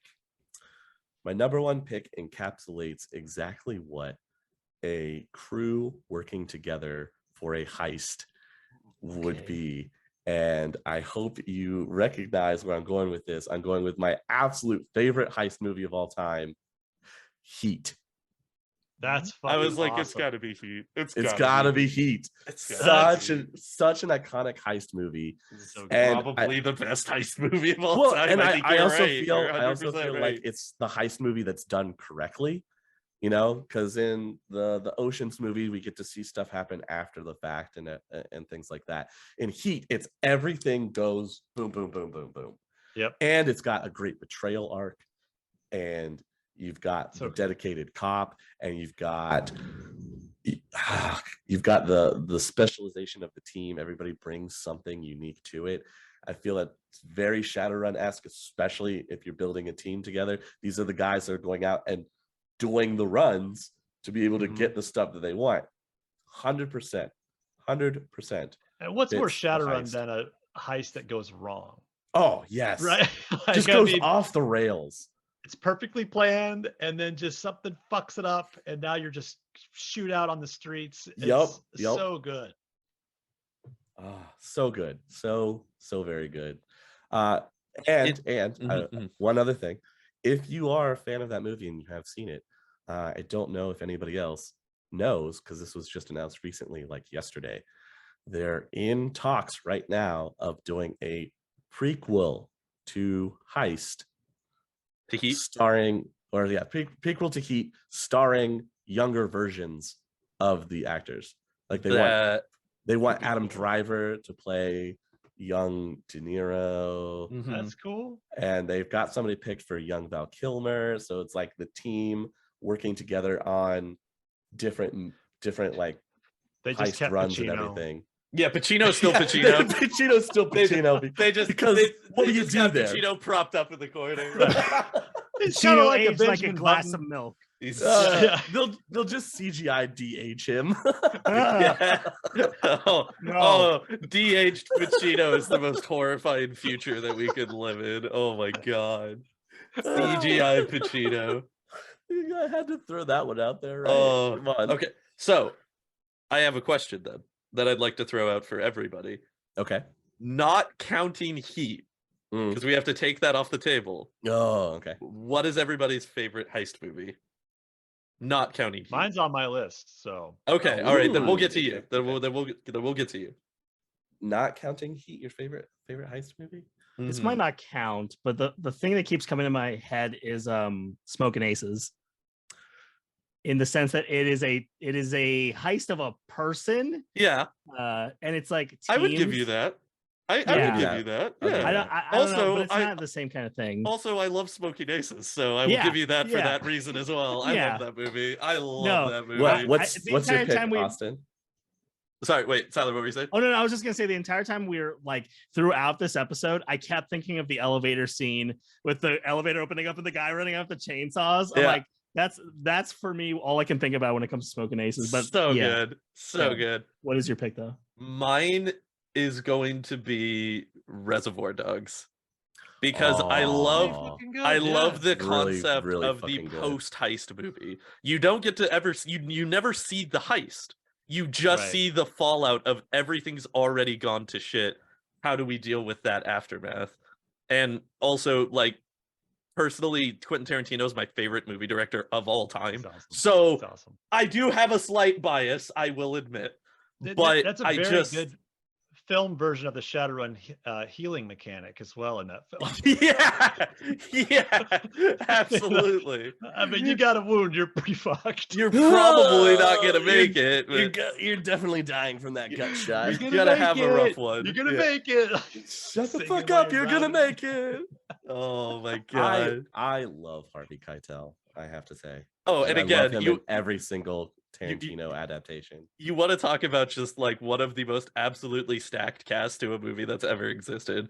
Reservoir Dogs, all of those guys like right at the beginning or peak of their like abilities just absolutely That's kills Tarantino it. to a T, though, man. It is. Oh, This yeah. just- No, he definitely set rediscovers the people. precedence. Yeah, he Mhm. set the precedence of his casting ability with Reservoir Dogs, and I Yeah. don't think has ever disappointed ever. Like every movie that dude casts is, like you said, like rediscovering people or bringing. I mean, fucking Christoph Waltz acting in Europe for 20 years. Nobody's ever heard of this dude. Mhm. First American movie that he makes wins an Academy Award. Like, Yep. Yep. what Who can you would have say? thought Travolta had anything more to bring to the world, right? My favorite Pulp Fiction is my favorite John Travolta movie of all It's time. It is my fucking incredible. favorite John Travolta movie. He It's is so good. Yeah, the he's best in that incredible. movie. It's probably also my favorite Bruce Willis movie, but Die Hard's close second. I love Pulp Fiction so much. Pulp Mhm. Fiction. is Jackie Brown's my fantastic. favorite Tarantino film of all time. but Ah, I I can't get You behind are it. You are Wow. the only person I've ever met to say that, and I have to let you know I respect the shit out of that because I love Jackie Pulp Brown. Fiction. It's almost like how Empire Strikes Back I know is a superior Star Wars film, but A New Hope to me is my favorite. Yeah. That's how I think Pulp Fiction is, and then Jackie Brown to me is just Pulp Fiction is the freebie. Pulp Fiction is, do you Yeah. like movies? right. Then you probably like Pulp Fiction, and there's a good chance it's your favorite Tarantino. I've also always Right. had a soft spot for True Romance, even though not That's- directed by him. Wow. It was written Wow. by him, and I love True Romance. That movie is great. I am actually blown away that you even mentioned that movie. Oh, I dude. seriously didn't think anybody else had ever watched it. It's top 3 Christopher Walken for me, that movie. He is incredible in that movie. He is chewing the goddamn scenery in that movie, dude. Oh, when he has to go do the mafia meeting is one of my favorite Christopher Walken scenes of all time. It's so incredible. It's so good. So huge giant segue Mm. from where we're already segueing. I have to say my favorite Christopher Walken like mob-esque type that he's done, Suicide Kings. Yeah, he was pretty Wow. terrifying in that movie. Yeah. He's not terrifying at first, obviously. No, then but things Oh, just damn. ramp up progressively. Yeah, fantastic. Fantastic Wow. movie. Yeah, What Suicide a Kings. great movie. Nobody ever Right? talks about Suicide Kings. No, Yeah. it's another sleeper on the list. So now bringing it back a little bit for my heist movie, I'm gonna go the Guy Ritchie route. Oh, sick. You doing Lock, Fantastic. Stock or Fantastic. Snatch? I'm going Lock, Stock. Lock, Stock, yeah. Lock, Lock, Stock, Stock and is Two the Smoking more Barrels Lock, Stock is the more traditional heist as well. Yes, Yeah. it is. Yeah, Snatch is just like it's just a series of unfortunate A events. fun story. It is Yeah. a very fun story. Jesus Christ, Lemony Snicket. Oh Jesus, yeah. What a series of forget about- unfortunate events. It's true though. Guy Ritchie though, it's like he's got that Shadowrun. There's that weird the Yeah, that surrealness super- to it. He's Mhm, got like yeah. it's like subculture aesthetic. Like Yeah. like he picks weird parts of society to focus on and put into his movies and really kind of like make them their own character. Right. Like Brad Pitt in Snatch is just phenomenal, but like the whole Romani like compound and everything, like the way that Yep. they're incorporated as a character part of that movie in and of so much as like a just being brilliant removed DM. from Brad Pitt. Yeah, it's Yeah, so yeah. good. It's so good. And all I of his love Guy characters have Ritchie. like some kind of almost like a there's almost like a cosmetic thing that just defines them completely, like Bulletproof yeah. Tony. There's like Yes. very surface level, it seems, Mhm. like campiness, but just Mhm. badass. hmm Boris the Blade with his giant Boris the fucking mutton Blade. chops and like the full beard combo. Oh yeah. Brad Pitt Yeah. in his hat in that movie, like it's just he's great at defining his characters. Why are they calling him the bullet dodger? Because he Dodges dodges bullet bullets. savvy. My favorite line of that movie. Boris the Blade. Boris the Bullet Dodger. Oh Why do they god. call him the Bullet Dodger? You know good. that also reminds me of the most recent Guy Ritchie movie that came out, The Gentleman. It's Super- so good. I haven't Super seen good. that. So Okay. good. Uh, It's incredible. It is a great movie, especially since you got surprisingly you have Matthew McConaughey in it, and you wouldn't think of him being in a Guy Ritchie movie, but he actually does. He fits the really aesthetic. well. He He fits does the well. aesthetic of a Guy Ritchie movie so much, man. He really does, and especially in that movie. The crux of the movie is it's about weed farmers in England, and Okay. Matthew McConaughey is Like the that- kingpin. is like the that. kingpin of a Oh, weed shit. of a weed growery, and you're like, well, of course he is. He's Matthew McConaughey. Right. Like, yeah, he very much fits into the aesthetic of it for sure. But Right. yeah, the Gentleman is great. The I dude's just been also- watched method it. acting that role his whole life. Yeah, exactly. Right. Also, The Gentleman has the best performance by Colin Farrell ever. Oh, so incredible. Oh my god, he's so good. He The steals. Boys, He steals Colin that movie. Farrell, Colin Farrell and steals his the movie. boys is the best part of that movie. Uh-huh. 1000%. Now I'm really intrigued. Oh yeah, it's you super should worth totally, it. you should absolutely watch it if you haven't. And, Yeah. That's let awesome. us know Again, what you think. similar to Tarantino, Guy Ritchie just fills his films with incredible people and gives them the best possible roles that they can do, I was gonna and say, just discovering really Jason kills it, dude. Statham, Oh, you know, like come on, like there's an action movie fucking powerhouse. as much as I love Jason Statham's action movies, Snatch will always be my favorite Jason Statham movie, just True. because it's so not Jason Statham. It is like he is a coward in that movie. It is the It's so most good. un-Jason Statham role, and it's amazing. He's It's so like good in Buscemi that in movie. Big Lebowski. It's like the Yeah, opposite of what exactly, you ever right? see him in. Yeah, Yeah. it's so good. So good. Well, have you got a gun in your trousers? It's the accents alone are worth Oh, watching. It's just so jeez. fucking good. So All of it. great. How Oh, long yeah, on all the of them. dogs? 2 minutes. You said it would be 2 minutes. 5 minutes ago. Minutes ago. Yeah. So good. All right. Well, that's my top 5. Ben, what do you got for us? So okay, so Austin, when I was saying that you had a bizarre list, that was that was a term of endearment. I mean it, because mine is also bizarre. I felt not so alone.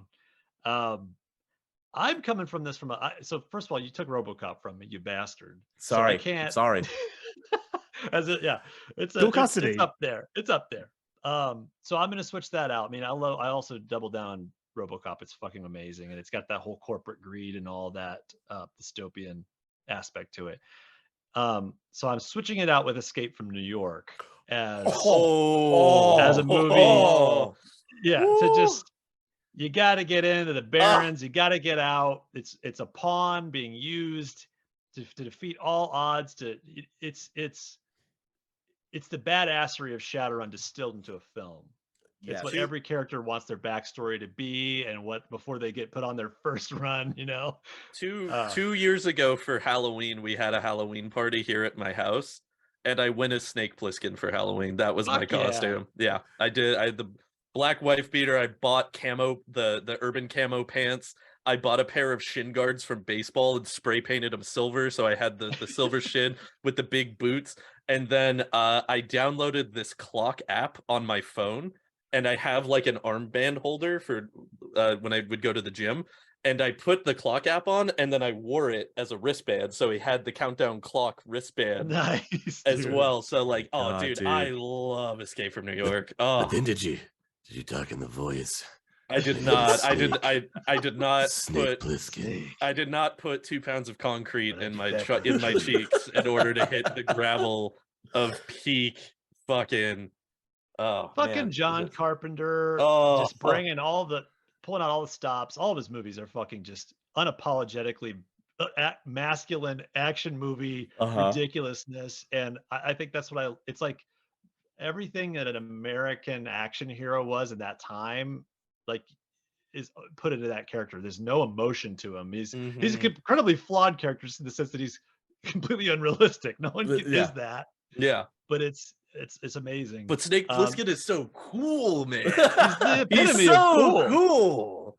And also peak Kurt Russell. Oh, Peak Kurt Russell. If we're gonna go John back Carpenter, to talking Kurt Russell, the best. John Carpenter, Kurt Russell, the thing. Best. You can't top. It's I mean, the almighty trilogy of Kurt Russell is The Thing, Escape from New York, and Big Trouble in Little China. Right, you added Big Trouble in Little China. Big Trouble in Little China. And all three it's of got those magic and everything. I mean, it fits perfectly. All three of those are John Carpenter, Kurt Russell. Like, you want to talk about a guy and an actor that just got each other. Like, they just nailed it. And then in the complete flip side of Snake Plissken, you have Kurt Russell in Big Trouble, who's like the worst action hero of all time. That like the joke of Big Trouble in Little China is that Jack Burton is the sidekick, and it's great. He's so good. He just got great reflexes. It's all in the reflexes, baby. It's all the. You remember what You remember what Jack Burton told you? You tell him, "Yes, sir. The check is in the mail." The mail. eating a sandwich as he's doing it. My favorite, that him driving in the storm in that truck with eating a Subway sandwich and talking through it the whole time Uh, is I was like, I'm in love with this film. This is I- fucking incredible. so great. I will just as a little aside here, I just want to put out there, Big Trouble in Little China is my favorite movie of all time. It is It's a, my it is I'm absolutely my favorite movie. I'm not wearing my shirt. I'm ashamed I didn't even bring. I'm ashamed it's not on my list. Honestly, the moment you brought it up, I was like, holy shit, what am I doing? Yeah, right? Dude, Right? I have a Big Trouble in Little China shirt that is a wrestling Same. shirt. That is a Oh, shit. wrestling shirt. So you It's got the for- actual. It's the so wife it's beater. it's a t-shirt, but it's the design from his shirt, but it's a wrestler instead of the geisha spirit that's on it. So Oh, and it's one of my favorite shirts that like I a own. I luchador? love it. No, it's a wrestler named CM Punk, and it's Oh, it's his aesthetic. And he's got his crossed arms up on it. And the name of That's the sick. shirt, CM Punk is from Chicago, so the name of the shirt is Big Trouble in Little Chicago. That was the name of the shirt on the Nice. store when I Wow, ordered it. But wow. That's awesome. yeah, I'm also going to use this expansive platform we have here with this Please do. show and with our both of our combined presences online to confront John Carpenter right now. He is obviously listening to this. He needs to get back to making films. I had a Oh, fun yeah. time at your concert, man. I had a fun time. You're fucking Oh, sick. dude, Music his concert was amazing. music, Yeah. But get back to making films, man. We Yeah, need you. please. We need you. I miss it. Give him one Holly- more. Hollywood is dying. Please give- come back. Give me one more Kurt Russell, John Come Carpenter on. movie. Oh. Just one more for old time's sake. Oh, yes. Trouble in If he Little gave me Italy. Escape from Seattle, I would fucking shit myself. Oh my my god. Yes. That's it. Oh, we can Oh. He dare. makes we the can all Shadowrun dare to film we've been dream. wanting. Yeah, Yeah, we can all right. dare to dream, right? But Yeah, yeah, exactly. you know what and this is in regards to the subject matter that we're talking about. This is going to be a controversial take here. I think that Escape from LA might have a more ridiculous adaptation of cyberpunk than Escape from New York does, only because we have the underground surgeon.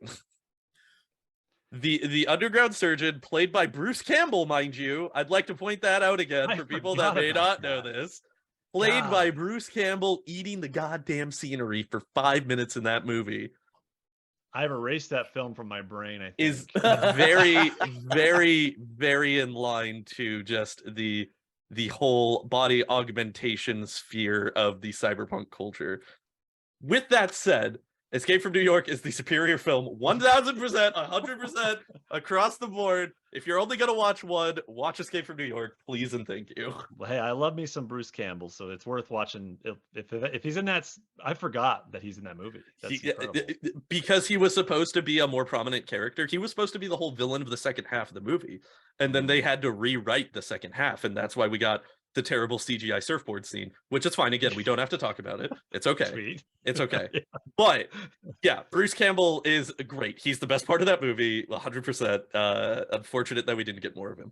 Groovy. But it all blends together that as a franchise, Escape is a fantastic representative from the dark dystopia, Fuck yeah. crazy insanity of a cyberpunk That's a setting. good And sub-in. Good in a way, sub-in. that's why I'm so happy that you picked RoboCop, because then I could pull that back into my list from my dozen or so other things that I was trying to shoehorn into my list and couldn't.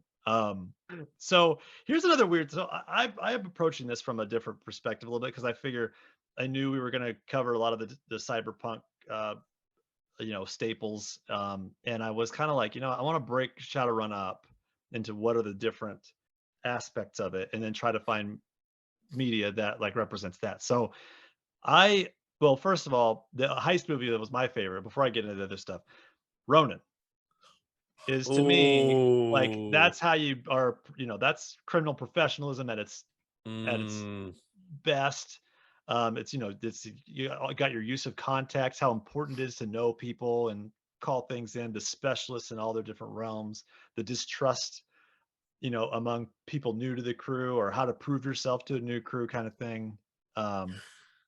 Also, you want to talk about just an incredible cast once It's a again. great Like cast. Yeah. Again, like right off of the heels of Heat, Bobby De Niro, Jean Reno, just Jean Reno, dude. anytime we can put Jean Reno on a screen in front of me, I'm excited. Well, and So- the fact that no spoilers, but that whole movie where you're not sure, you're obviously you're rooting for De Niro. Mhm. He's your main protagonist, but you're not quite sure who to trust ever the Yep. whole time. Yeah, it And very then- much has that everybody's backstabbing somebody every time. But by the end, there's just a couple of them that are back to back, and it's like you're a fucking solid. Like Yep. we're doing this all the way to the end, and it's Yeah. such a good. Can we also take a moment and celebrate that it is also one of the few movies where Sean Bean doesn't die? Spoilers. Jesus, dude. No, it's Oh, very man, obvious. now I It's gotta very strike obvious. from my It's list. a very it's obvious. a It's not a spoiler. It's spoiler. a spoiler at this point to say Sean Bean doesn't die in a movie. That is the spoiler. Very true. Very true. That was the pitch in Hollywood. Yeah, don't kill him. Yeah. That was the elevator pitch. We make Oh. one where he doesn't die. Okay, hang on. Real quick. I gotta cut boy. us for another segue. I don't know if you Ben, I'm not sure if you're familiar with the format of this show here, but we love, segue a lot. I'm that guy on my podcast. there we go. There we go. I love to do. I would be a terrible train conductor because all I do is derail. So, Oh. what is everybody's favorite Sean Bean death? Oh, jeez. I will go first. Okay. Honorable mention, by the way, for my pick, in regards to this topic that we are talking about right now, Equilibrium. Okay. That was my pick. Oh, That's your pick? That's his pick. What are you doing? Tyler, would you like to speak on Equilibrium? No. I don't have nearly as much of a cornucopia of things to say other than that movie. I'm surprised that wasn't in any of our lists. That was actually on my original list. It was number 6. It was number 6 on mine. It got cut, but yeah, I fucking love Equilibrium. It is one of my favorite ridiculous action movies. It is one of my favorite movies to show people who have never seen it. It is one of my favorites for that genre because it's just insanity. That movie is just batshit insane and is one of my favorite Christian Bale movies. Also, it's so fun. That movie's just so fun. But the whole opening sequence with him and going to the church and Sean Bean just sitting there and he's just give me the book and he just slowly puts it up and just covers his face with it's so good. I love it. It is my favorite. Countries, it's titled Physical Adept. Yep, Physical Adept. Yep. I think that's the name of that film in a few countries. But yeah, for me, that is my favorite Sean Bean death is Equilibrium. And again, honorable mention to the cyberpunk aesthetic, Equilibrium. It makes sense that it would be called Physical Adept because you'd have to be a physical adept to do gun kata. Gun kata? In order to be able to do gun kata? Yeah. Dude, I've wanted to talk to you, Easy, about the prospect of making a character who is a physical adept only for the purposes that I could teach them gun kata. Because that's it. That's the only reason I that want to would do be it. the only way I allow it is you would have to be a physical adept. Yeah, 100%, dude. That's awesome. I love Sean Bean's death in Lord of the Rings. I think it's one of the most epic. And then also, Boromir. Goldeneye. Yeah. You got to drop a satellite on the man to kill him. He's so good. He's such a good villain.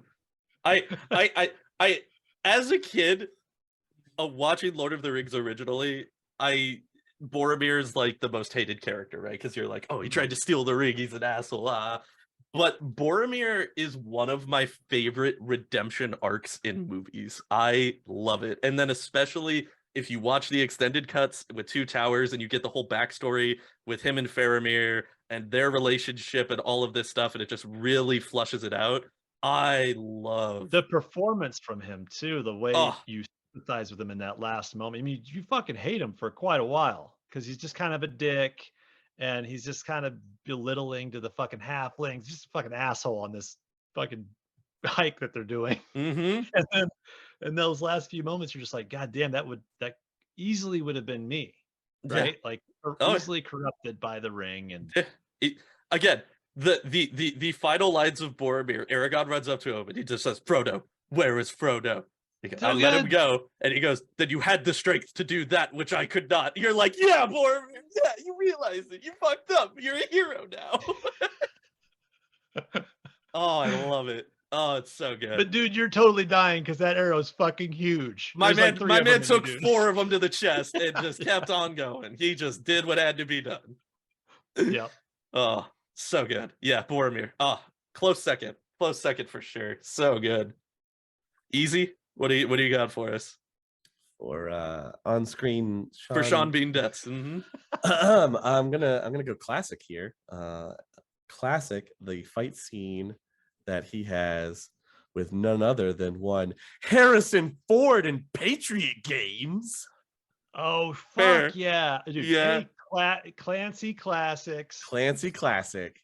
Yeah. Death by Anchor. Death by Acres. So true. Can't so good. get over his revenge murder So good. hard on. Oh, I was always such a Clancy fan in those movies. They're so boring. Half of them are so boring. Oh yeah, but I love every them. one of them. I love them. Half of it is boring, but Don't the care. other half is so sick Love that you it. can't let it go. Yeah. The finale of no spoilers, but the finale of our podcast, the first season, is heavily influenced on Clear and Present Danger. Oh, Nice. nice. Like it was like that is part of. At least it wasn't influenced by Some of All Fears, because that would have been a rough Right. ending. That would have been a real rough ending. Talk been about the a last movie of that our is like first season. exposition. Yeah, exactly. But if you are a big fan of like the Tom Clancy and the Jack Ryan character and everything, I actually super enjoy the Jack Ryan series that's on Amazon. I've heard Yep. really good things. I have It's not very seen good. It, but It's very, very good. I was actually very surprised by it. So highly recommend if you have not seen it. nice. I'm trying to think of where my list is all out of order now that I switched it. Okay, now that I'm getting into like the aspects of Shadowrun beyond, what a runner is or whatever. This is a weird one. The Earthsea trilogy, the Wizard of Earthsea. Wow. If you want to get into the mind of how magic works in Shadowrun, you need to read Wizard of Earthsea or the sequels and learn how Ged uses magic. The fact that magic takes something from you. It's not a fucking spell slot. It's something that you really got to give something, and it depends on life. It's interwoven with the Gaia sphere and with all living things. There's a fucking astral quest he goes on. It describes astral space in really cool ways, and how about it takes a lot out of you and how you can get lost in it. It's really fucking cool. If you're trying to, it's not so much shaman aspects in there, but it's a lot of how you would hermetic mage views magic, I think. No, that's a really solid pull. That's a really good point. Yeah. And if your only exposure to Earthsea is the Ghibli adaptation of Tales of Earthsea, read the books. Yeah, read the books. It is not. Please read the books. Not a great adaptation. One of the rougher Studio whoever Ghibli that movies. person is like, who the fuck is this guy? That's the worst recommendation of all time. Like, no, the books. The books. Also the sci-fi adaptation of Earthsea. I don't think I've seen that. I didn't know sci-fi did an adaptation of Earthsea. TV miniseries. TV miniseries from 2004 2005. Oh, so we're peak sci-fi. This is peak sci-fi. 2014. Sci-fi. So it had a budget of like $200,000. Right. Yeah. It's so the books, people. The books. Please read the books. Please read them. It's such a good just idea of how magic is just a good way to get your head around a different kind of magic, anti D&D magic, or like recent D&D. Yes. Good call. No D&D magic, please.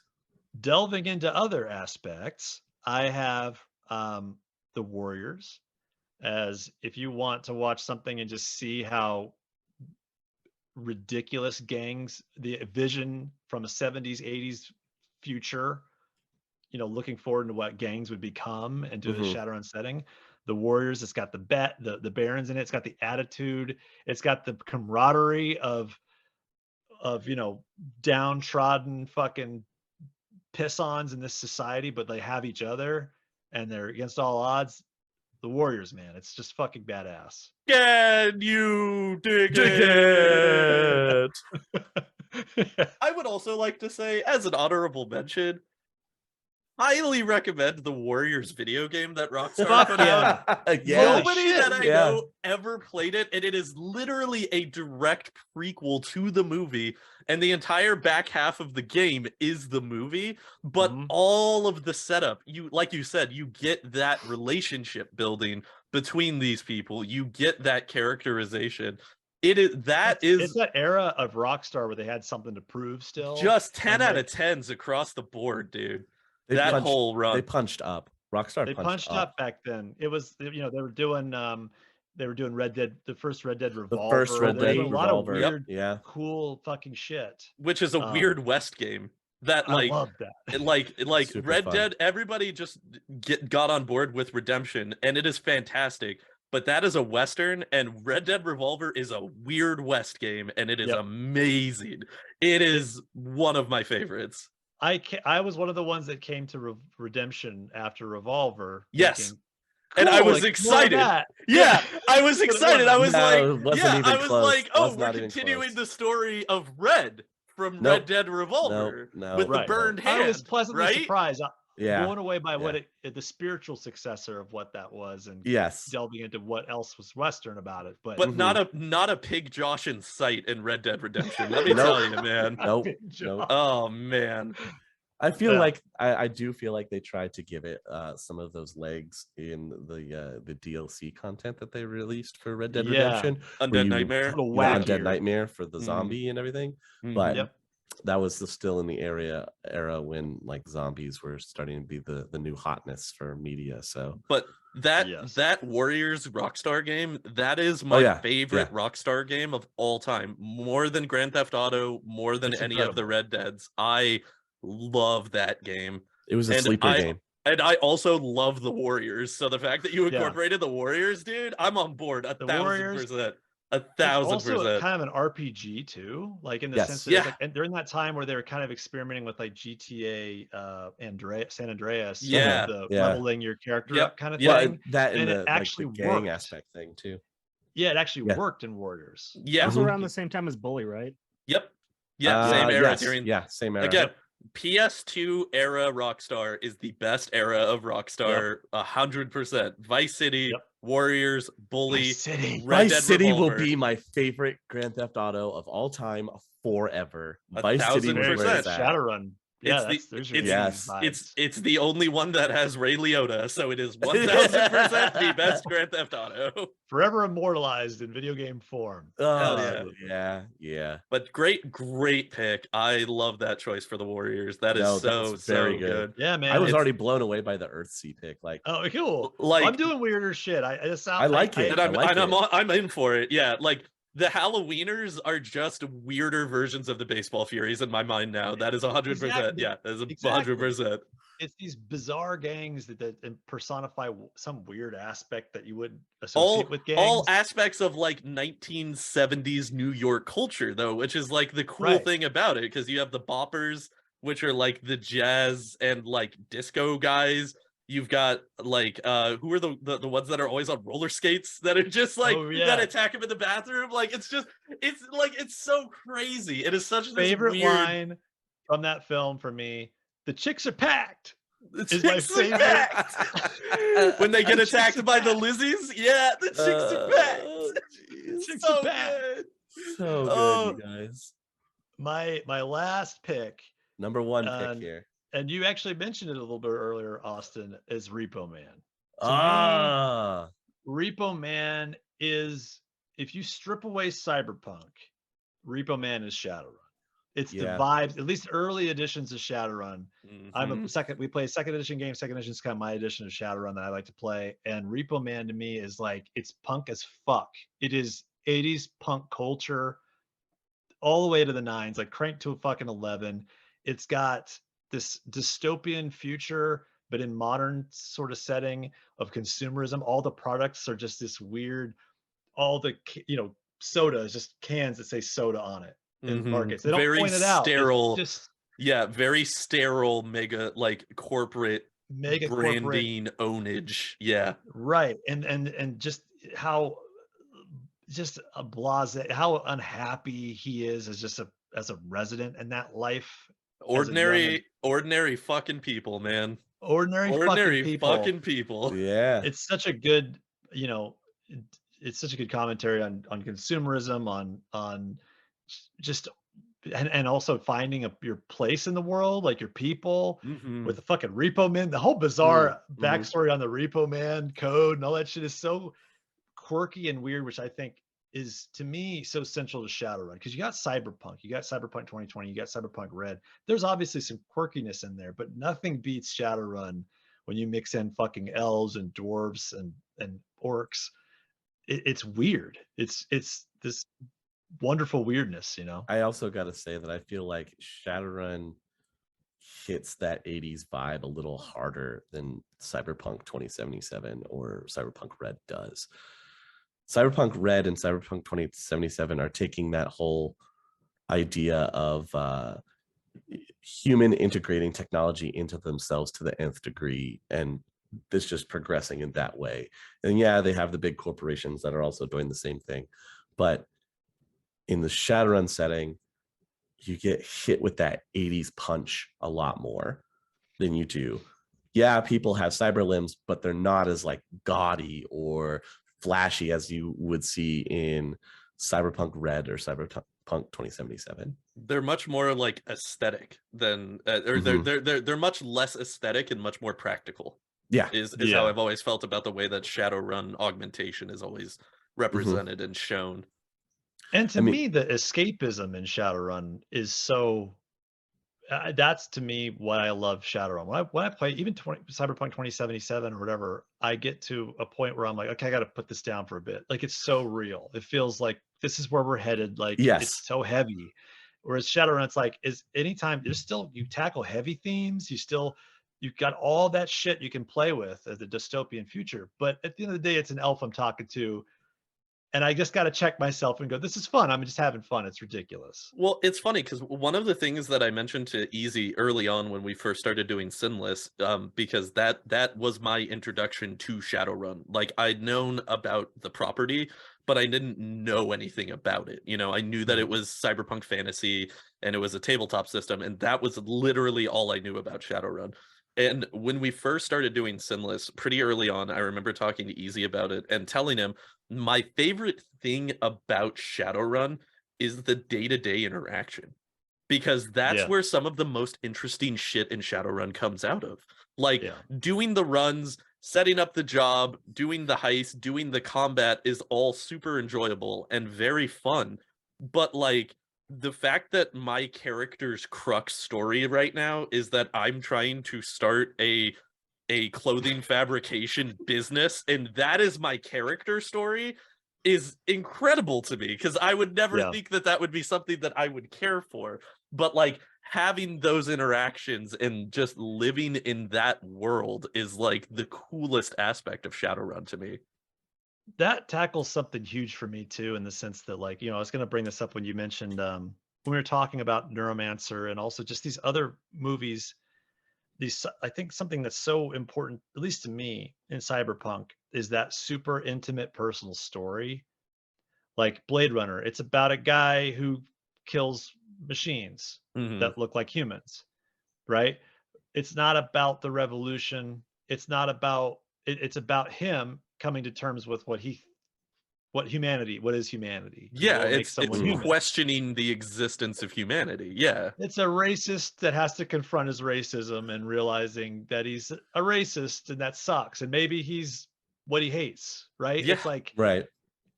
to me that's so important. And and I'm gonna do a real loose tie here to Let's Shadowrun do here. it. I feel like Shadowrun, the specificity of a shadow runner, like in the title, this is what you are. This isn't a world. I mean, it is. There's a world, there's a backstory, there's a whole lore to it, right? But you are a shadow runner. This is your place in that world just from the get-go. How do you, here's 5 people, you put them in a room. in D&D, I got to figure out how do I get these guys to go on this quest together? How do I tie them? No, you're all Shadowrunners from the get-go. You are here for the same fucking reason. Mm. Now delve into that with that, that lane. Hmm. You're given so much freedom and creativity to go vertical with it. And you Yeah, know what I mean? it's called Shadowrun. It's not called Sixth World. Like that Right. is the basis for it. So It's that's why cyberpunk tries to capture too much. It tries to Mhm. encapsulate so much to W- me. Well, and I think that the other interesting thing with Shadowrun as well is a lot of the time with D&D, as our major comparison in regards to tabletop RPGs, the crux of the story is always defeat the big bad evil guy who is trying to take over and or destroy the world. We've never had that in Shadowrun. Like, you don't have, like, there are, the background player, the mysterious forces, and like the dark entity evil that Dunkelzahn is trying to stop. You have that, but that's all in the background and can be incorporated, but that is not the crux of the story. The crux of the story is not you're trying to stop the person or entity from conquering the world or destroying it. You're just trying to exist, and that's it. What do Yeah. you do? What is your role in this world, and how do you incorporate and encapsulate that? And They don't even that stat Harlequin yeah because you're not supposed to kill him. You're not right, supposed. It doesn't matter. right. He's and, he's and, too and powerful. but also Harlequin's not a villain per se. Like, Harlequin is not the person who shows up and you go, oh fuck, that's Harlequin, we have to stop him. Harlequin is the guy who shows up and you go, oh fuck, that's Harlequin, what are we doing for him? Right. Right. And like, that is What this time? that is my favorite part of playing Shadowrun, is the Yeah. world that we exist in and how we are a part of it, and not how are we saving it, because that's never the point of the story. That's never who Right. we're supposed to be. We're not supposed to be the big hero. We're supposed to be the guy who's trying to survive. And your Shadowrunners, you're all criminals anyway. Yeah, exactly. Totally. And that's what was really tricky for me when I bought Cyberpunk Red, and I'm a Cyberpunk fan, so I picked up the 2020 rule book, and then when Cyberpunk Red came out, I bought that. And Yep. it was really hard for me to get my head around how to play it. Yes. And I think it's because I've come from Shadowrun first, though. Yes, but I'm it's having like, that same problem. I picked like, up well, how do Cyberpunk I? Red, and I've read through it a number of times. And I'm like, okay, yes, I know that this is supposed to work this way, and it makes sense in the book. But then something just clicks in my head in Shadowrun, and I'm like, but this works easier this way in Shadowrun. Why do I have to make it more complicated? Right. It to me, it just seems like the name is the genre, and it's Mhm. almost like it's this sandbox to play in, right? Like, okay, you could be a medic, you can be a fucking rocker boy, you can be And this or that. that's the other hard part too, is you have so many different like character archetypes that your players could play. For me, coming from it from a game master standpoint, how am I supposed to fit some of these people together? It just doesn't make any sense. Right. It's the same problem I have when you were playing D&D and you got a fucking like lawful evil character and you got a lawful good, and it's like, well, thanks. Yeah, Like, yeah, that's what I how the needed. fuck do I make this work? Yeah, like, and I just feel like Shadowrun is such an elegant solution. Just the fact that it gives you like, no, you're not. You could you could definitely pick up a source book on Dockwagon and you can create a Dockwagon crew, absolutely. But you know, out the gate, you pick up a core rule book, you're playing a Shadowrunner. That is what we are steering you toward. That is what we're supporting more than anything else. And then if you want to go beyond that, you want to be fucking corporate, Goons. people, yeah, goons or people that go in and acquire other corps by fucking them up. You could be those guys. You could be Lone Star. You can be whatever. And the rules are there. It's the freedom to do what you want is the I think the coolest thing about all of it, because like you said, that isn't like that isn't applicable for any other tabletop that I've ever played. Like, if you wanted to play a D&D campaign where the basis of your campaign is that you are a group of retired adventurers and you run like an adventure shop now, you can do that, but it's a lot harder to make that interesting within the confines of that game system. Whereas you could totally just, like you said, like run a dock wagon business and that is your game. And there is so much that you can still incorporate into that like, what if, how do you get somebody out of a firefight situation if there's someone who's gotten shot but they have a dock wagon contract, so now you have to figure out how to exfiltrate them. What happens if you pick up somebody and now you're getting chased by a group of Shadowrunners who are trying to assassinate this target? Like, there's so much freedom to just play in that world that you can. I've yet to come up with a concept that I have approached easy with for a character that he's been like, no, that doesn't work. Like, because you can do whatever. Again, I go back to my weaponized drug dealer as a character that I want to play, and he's just like, yeah, that could totally work. And I'm like, oh fantastic. I love fits. it. We'll make it work. Yeah, that little bit of restraint just from the concept of Shadowrun, that little bit of steering you in a direction, to me, is what, you're right, it's all open to you, but instead of just making it open from the get-go, be whatever the fuck you want, like play around, be cyberpunk. It's like, that's, to me, you can get really directionless really fast, and it's start here and what do you do from here? Yeah. And it's that openness that's just like, oh. And in our podcast, we don't even have we don't have any mages. We don't have any deckers. What's the name of that podcast again, Ben, real quick? It is Pink Fohawk. Oh, Thank fantastic. You. Wow. Yes. And on what platforms could we find you? We're on all platforms, on the podcast platforms. And fantastic. Okay. Yeah, and a few other things. And that was Pink Fohawk, I believe. Yes. Pronunciation. Pink Fohawk. Pink Fohawk. Yes. Fantastic. But spelled wrong for whatever reason. Because it's punk. Because it's punk. There you go. But yeah, and so we don't have, if you look at our crew, the only thing that makes it Shadowrun is that, versus Cyberpunk, is that I have a troll, fucking 9.5-foot troll bruiser in my game. But we don't have any deckers, we don't have any mages, and there's still so much to do. And there's someone on Reddit that was talking about, like, I want to show people what Shadowrun is. I don't want to tell them. And so I was like, the best way to do that, in my opinion, is to start straight cyberpunk. You let the meta, humans be in it and whatever, but make magic rare. And if you have a mage in your group, play up how fucking crazy that is.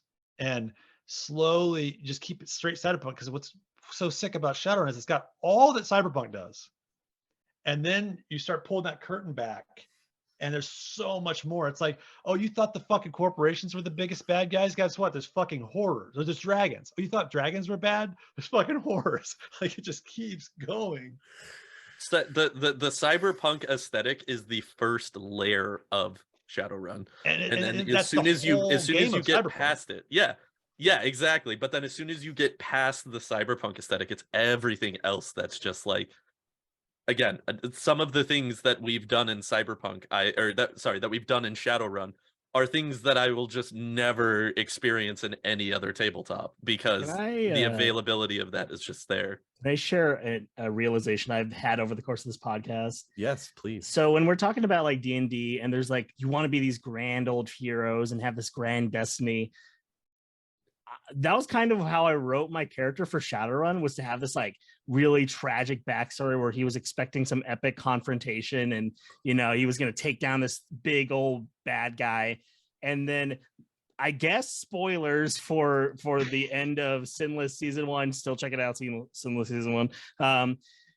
My character met the big bad guy, and it was not at all what he wanted. And then he met someone who was like more conniving, and he's like, I'm over this. I'm so done. I just want to kind of make food for people and like chill out.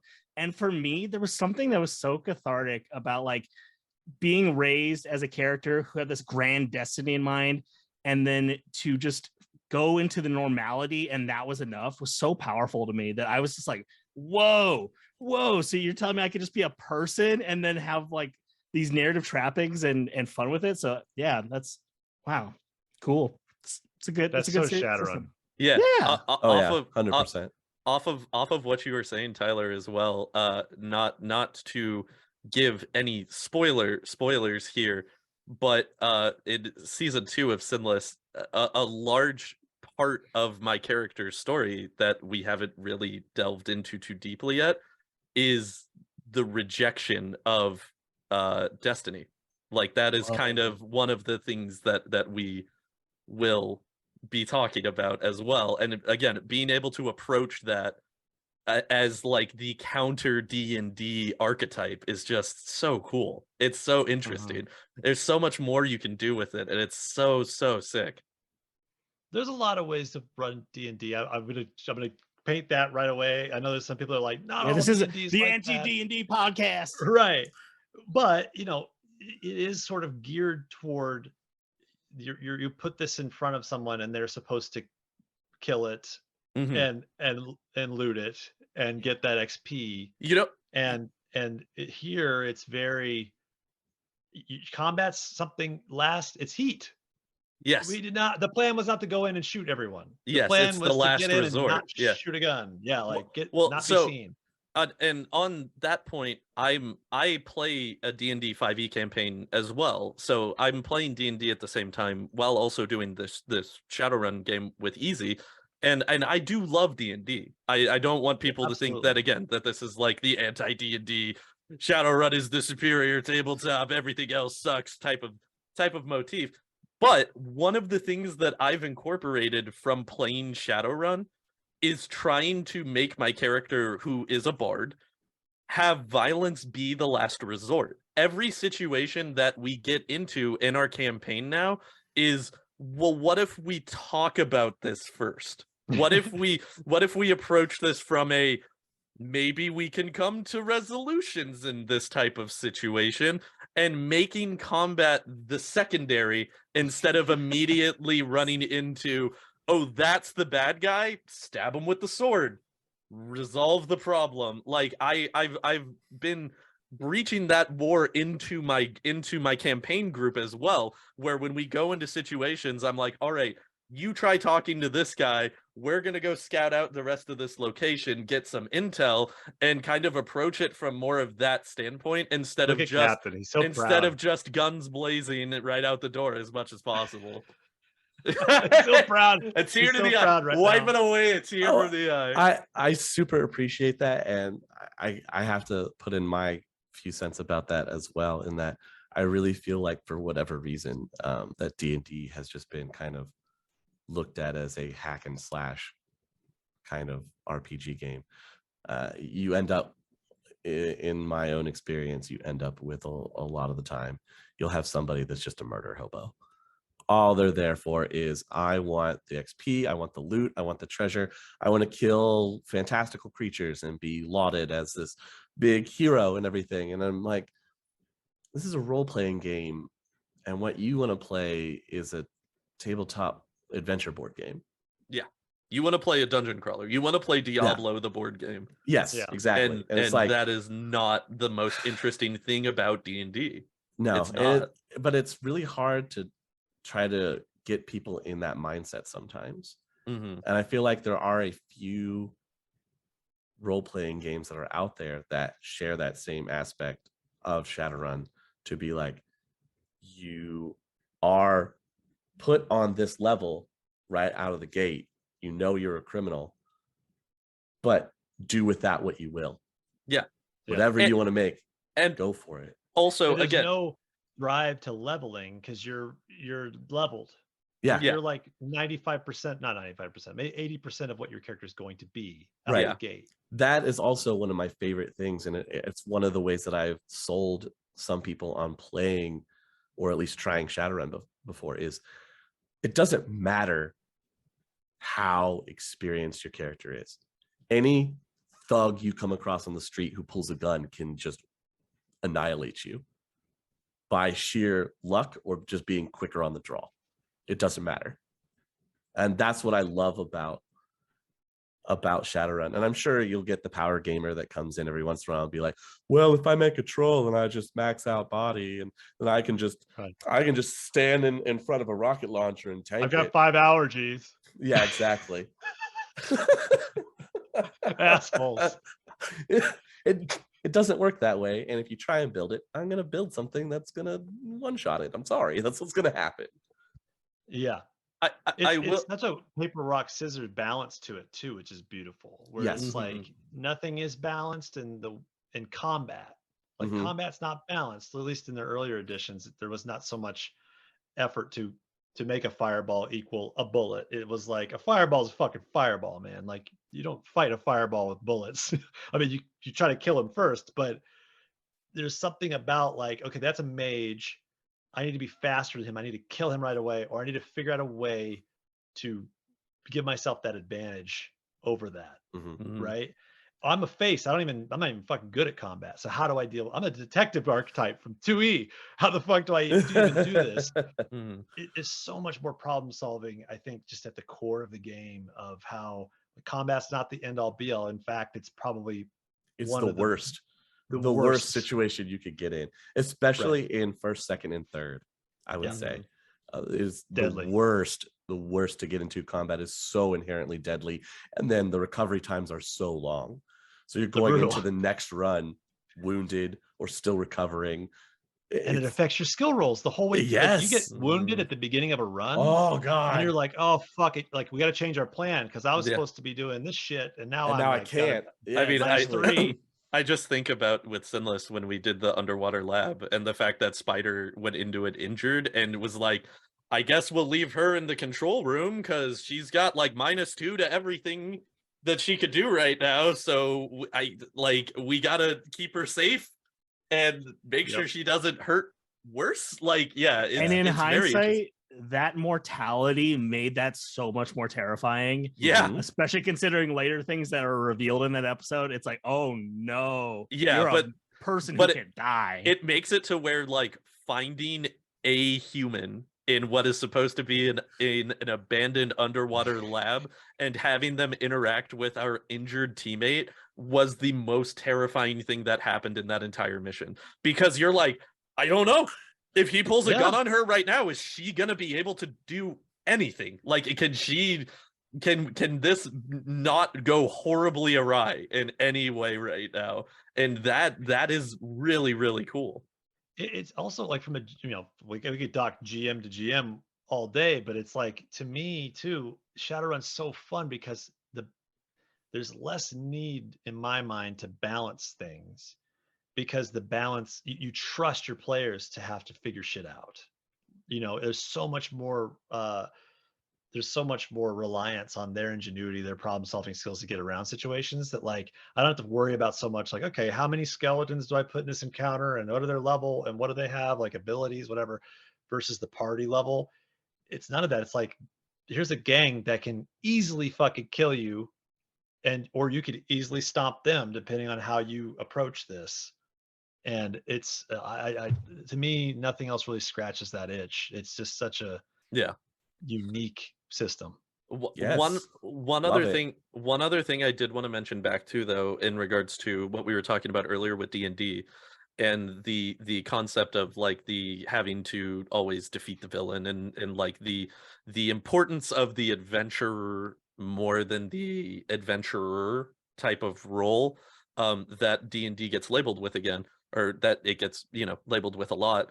I think that one of the coolest things that they've done with 5e that nobody ever really talks about is that there are a lot of supplemental books that get put out by Wizards that are trying to make more interesting concepts than be the big hero that saves the world. Like, you obviously will have your big ones. You've got, Strahd, you've got Icewind Dale, you've got Avernus, which are all the defeat the big bad evil guy and save the world storylines, which are good and thematically, rich for what they are. But on the same side of that, you also have things like Waterdeep and the Candlekeep Mysteries book and Strixhaven and Keys from the Golden Vault, which are all books that are, what if you guys weren't the heroes? What if you were just people? What if you just existed in this world? You know, Waterdeep is a heist setting. Candlekeep Mysteries are one-offs that are written as murder mystery and like noir style stories. Keys of the Golden Vault is another like supplement of heist settings that you can run, and Strixhaven is literally magic school. So like it is like the most non like you are the adventuring hero setting you can get in the D&D world, and it much more reinforces the your character is as important as the story your character tells is as important as the dice that they roll, which I feel like is a label that's been put onto D&D of I just want to roll the dice, I just want to see big numbers. So I do give Wizards a lot of credit in that sense of they have put out a lot of other supplemental material to really reinforce the character storytelling and not necessarily just be the hero and save the day. So I do want to give them credit for that because I do feel like that is an aspect of D&D that doesn't get brought up enough. And a lot of those supplemental ones, like with Candlekeep and Keys of the Golden Vault, you have really high profile fantasy writers that are putting in these sub-story hooks that are writing out these plots for you to be able to really branch off to. So I do just I think that D&D is getting to a better point of making your character more important than the story that they live in. To add on to that, I have to go with my favorite, probably one of my favorite D&D settings that doesn't get any love at all, and it was actually fan created when it was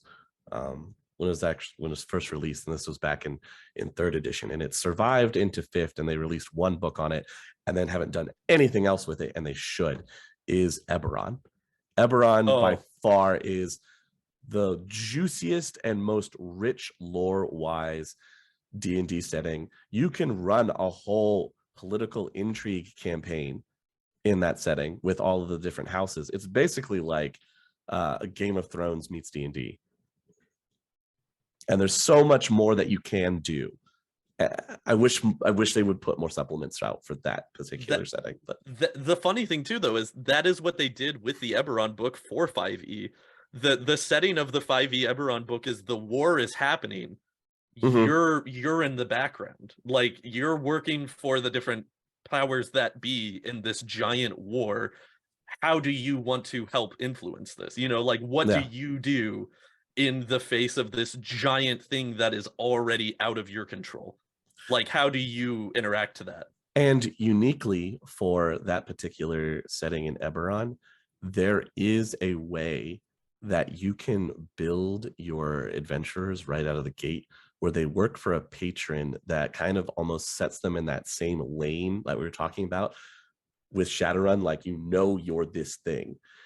There's a way to do it in the Eberron setting that does that same thing of you're in this lane. This is what you are. Yeah, your patron is your fixer. That's the guy. And then build something that fits this particular like archetype that you're going to be dealing with most of the time. It's really helpful. I wish more fantasy setting RPGs would kind of look into doing that, because you guys are right. It very much has become a roll dice, see big numbers game. Right. Hey, they're doing fine. We can punch at them and they're not. It's not going to hurt. Oh yeah, no. But speaking of, on our side of the tracks with Shadowrun, I actually feel like 5th edition and 6th edition has done us a disservice in that they've tried to do what Ben was talking about earlier of balancing combat to make it more streamlined and make everybody feel like they're important and kind of on the same footing. And I feel like that's definitely not what the genre had in mind at all when it first came out. It was magic is scary and powerful and it will destroy you, but it could also destroy the mage casting the powerful magic, which was awesome.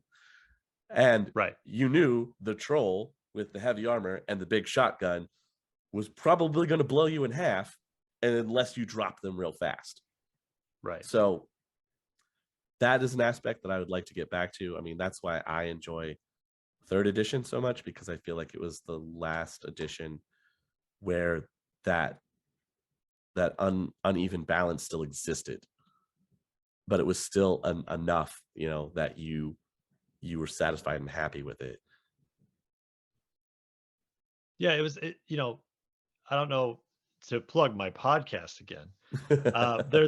We do a 2E book club, and we post them on YouTube, where we go through the core rule book for 2nd edition, and we actually have Tom Dowd, who was one of the writers for I saw your edition. first episode of that when you Yeah. jumped in. That was awesome.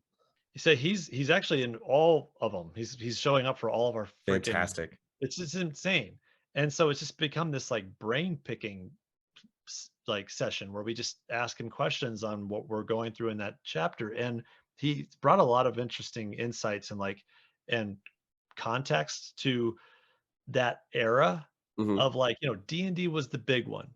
They were the ones they were punching for. They were trying to pull people that played that game. So how do they do that? They're not gonna just do the same thing as D&D. They're gonna try and do something completely different. And so, like you said, that philosophy was different on purpose. It was to Mhm. be like, let's subvert what your expectations are for a tabletop game. Let's make this bigger than combat. Let's obviously have combat, and you have your games that are very realistic gun combat. This game's not going to quite be that. There's a little bit there, so you can get into the nitty gritty if you want to, for recoil and gear that'll help mitigate some that shit. But for the most part, combat's scary. It's also incredibly fun and ridiculous, an action movie, over the top when you want it to be. But it can also be scary if you want it to be. There's a lot of room there to play. But for the most part, it's like, we're not D&D. We want you to be able to like you said, really dig into these other aspects of how do we get around the situation, to just blow the place up. Mhm. And so I feel like, to your point, there's it's almost later editions of Shadowrun were almost reactionary, like almost like, ooh, D&D's doing really well, let's do what they're doing. Yeah. And But it's like and I counter think to what. Yeah, and I think that also comes with them, changing hands from the FASFA Yeah. team that had it to Catalyst Games, where Catalyst was just trying to keep up with the current trends of popular role-playing games of, oh, well, that's working, maybe we should try be more like that. So see if we can get people to be interested in our game that's set differently, but would still feel similar to what they already know. So I can understand from that aspect to try to bring new players, but I I really, mean, it worked. I mean, for a 5th little edition bit, yeah, was very very popular. I It mean, was, yeah. and and what's kind of nice, it's a fucked up landscape. Shadowrun's a fucked up landscape right now. Woo! The division is so deep and varied, but there are 6 different games to play. Yeah, Like 6, I mean, 3 of them are very close, like you mentioned. Like the FASA years are very similar, and then you kind of have 4 and 5 that are a little similar in ways, Mhm. but different, very different still. And then you have 6 that is like the culmination of, let's really try to streamline this as much as possible, which some people seem to really enjoy. So it's like, I'm not going to yuck their yum. That's cool. Enjoy it. But I just wish that I don't want to get into that, but I wish Catalyst would push all the editions equally, if that's how they're Yes. going to play it. Make them all available, make them all Mhm. per on demand. Just push Shadowrun. Like, play your Shadowrun. I feel like they would get a lot more play from the community itself too if they did that, where it's, hey, pick your flavor of Shadowrun that you want to play. You want to play the newest version? Great. You want to go back to 5th? Great. Here's some 2nd, here's some 3rd. We've It's even got free. 4th. Boom, You let's own do it it. all. You Yeah. don't have to make anything. It's done. No, There's it's all there. 5 Just editions made. boom. It's one of those Yeah. things that's super weird too, because that does feel like one of the places that I feel like Wizards has done really well. I mean, in light of the open game engine stuff from last year and all Uh-huh. of that, and the fact that they did walk that back, realizing that like that is the crux of their fan base for sure. But the fact that like right now I could go on Kickstarter and I could find at least a dozen people that are like, hey, here's new AD&D second edition supplemental material that if you want to run AD&D in 2023, here's some new stuff for you to check out. We've taken these newer campaigns and retooled them to work them into the old systems. And like the fact that pretty much every version of D&D, except for 4th edition, because we don't talk about 4th edition, has that type of like community behind it, though, is like very much the same that I've seen with Shadowrun. It's just that it doesn't have that like push behind it from Catalyst to be like, guys, you love 3rd edition? Here you go.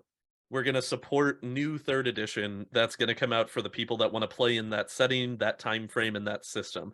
Here's 4th edition, 5th, all the way up through, because it's the one thing that I feel like if you're going to rip anything off from Wizards of the Coast, that's the thing to take. Support the long-term fans who love the previous editions and just want new stuff that's going to come out with that. And you can still put out your 6th edition books. You can still put out the new stuff because there's going to be people that like that as well. And there's no reason that the ecosystem can't exist for everything. Especially with the open license that it's like, and it sounds to me like that's sort of what they're tiptoeing around in a very roundabout way is what we're talking about. But it's like weird that they haven't just come out and been like, every edition of Shadowrun is on, drive through RPG, print on demand. You can buy them right now. We're supporting all of it. We're putting it all out there. And now you can create your own, homebrew settings or system within these systems and take a cut of that the way Wizards did. It's or whatever, making that available to people to create within their world. It is bizarre to me, but I feel like they are a much smaller company and there's all kinds of talk about where they really do a good job serving the BattleTech fans. Those people all seem very happy. And from what I've heard is that Catalyst BattleTech is eating good, man. BattleTech is eating good. Like it seems like that's sort of where they understand that fan base more almost. And like almost like they're bigger BattleTech fans than they are Shadowrun fans. That's my take on it. Speaking of Shadowrun fans, do we have any other recommendations look at this for guy. our listeners? That was my 5. That was my 5. That was what I was gonna ask, Tyler, is I was actually interested on your opinion as this as well, because you do also DM a D&D campaign. So like from that standpoint, do you any thoughts, opinions, feelings with what we were talking about? I will say that talking about this in this episode, I've learned to appreciate, I say this in a nice way, I've learned to appreciate the mundane, in the sense that you don't need to have this grand like cavalcade of apocalypses in order to have a meaningful story.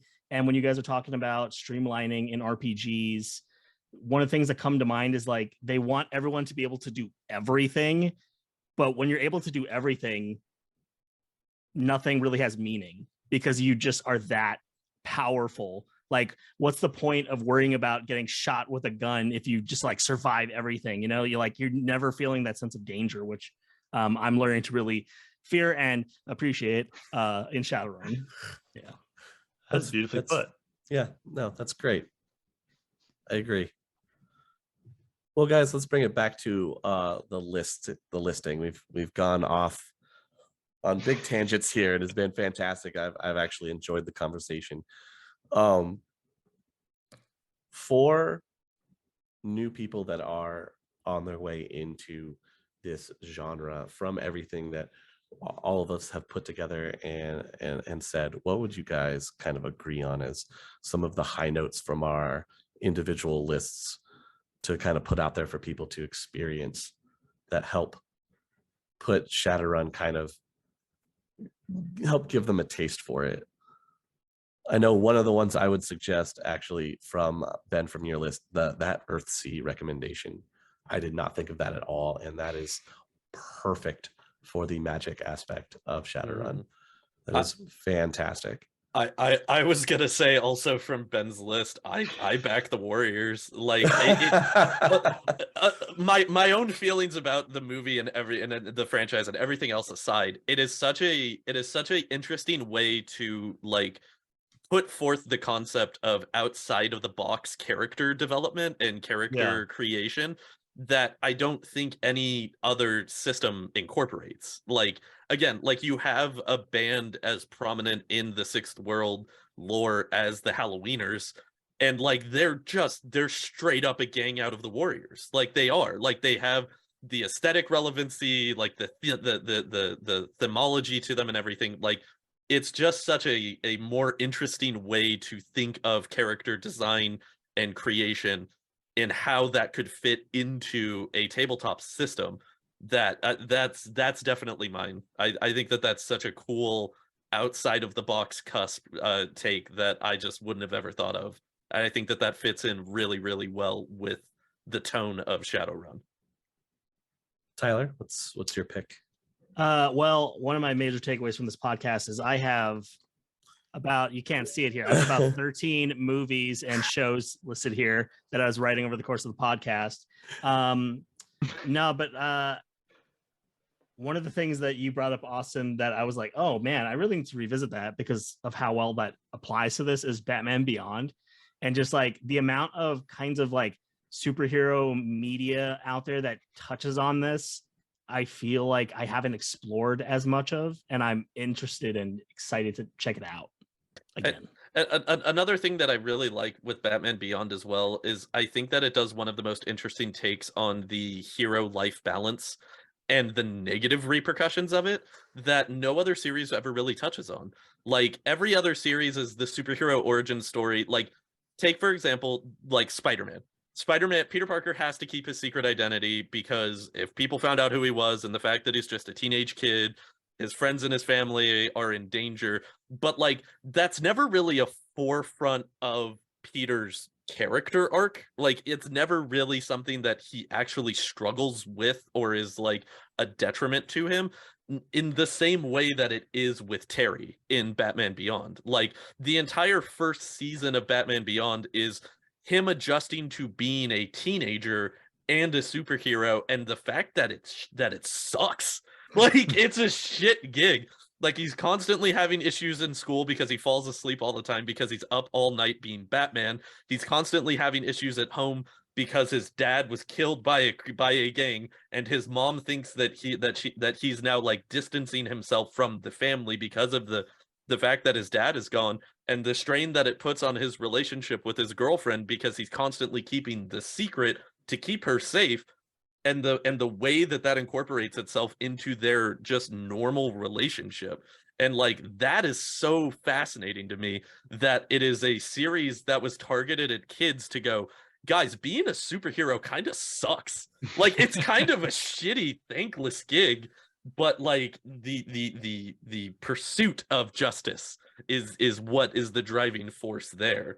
But it very much has kind of that darker tone to begin with of being like, yeah, it kind of is shitty to be a superhero. You should never want to do it.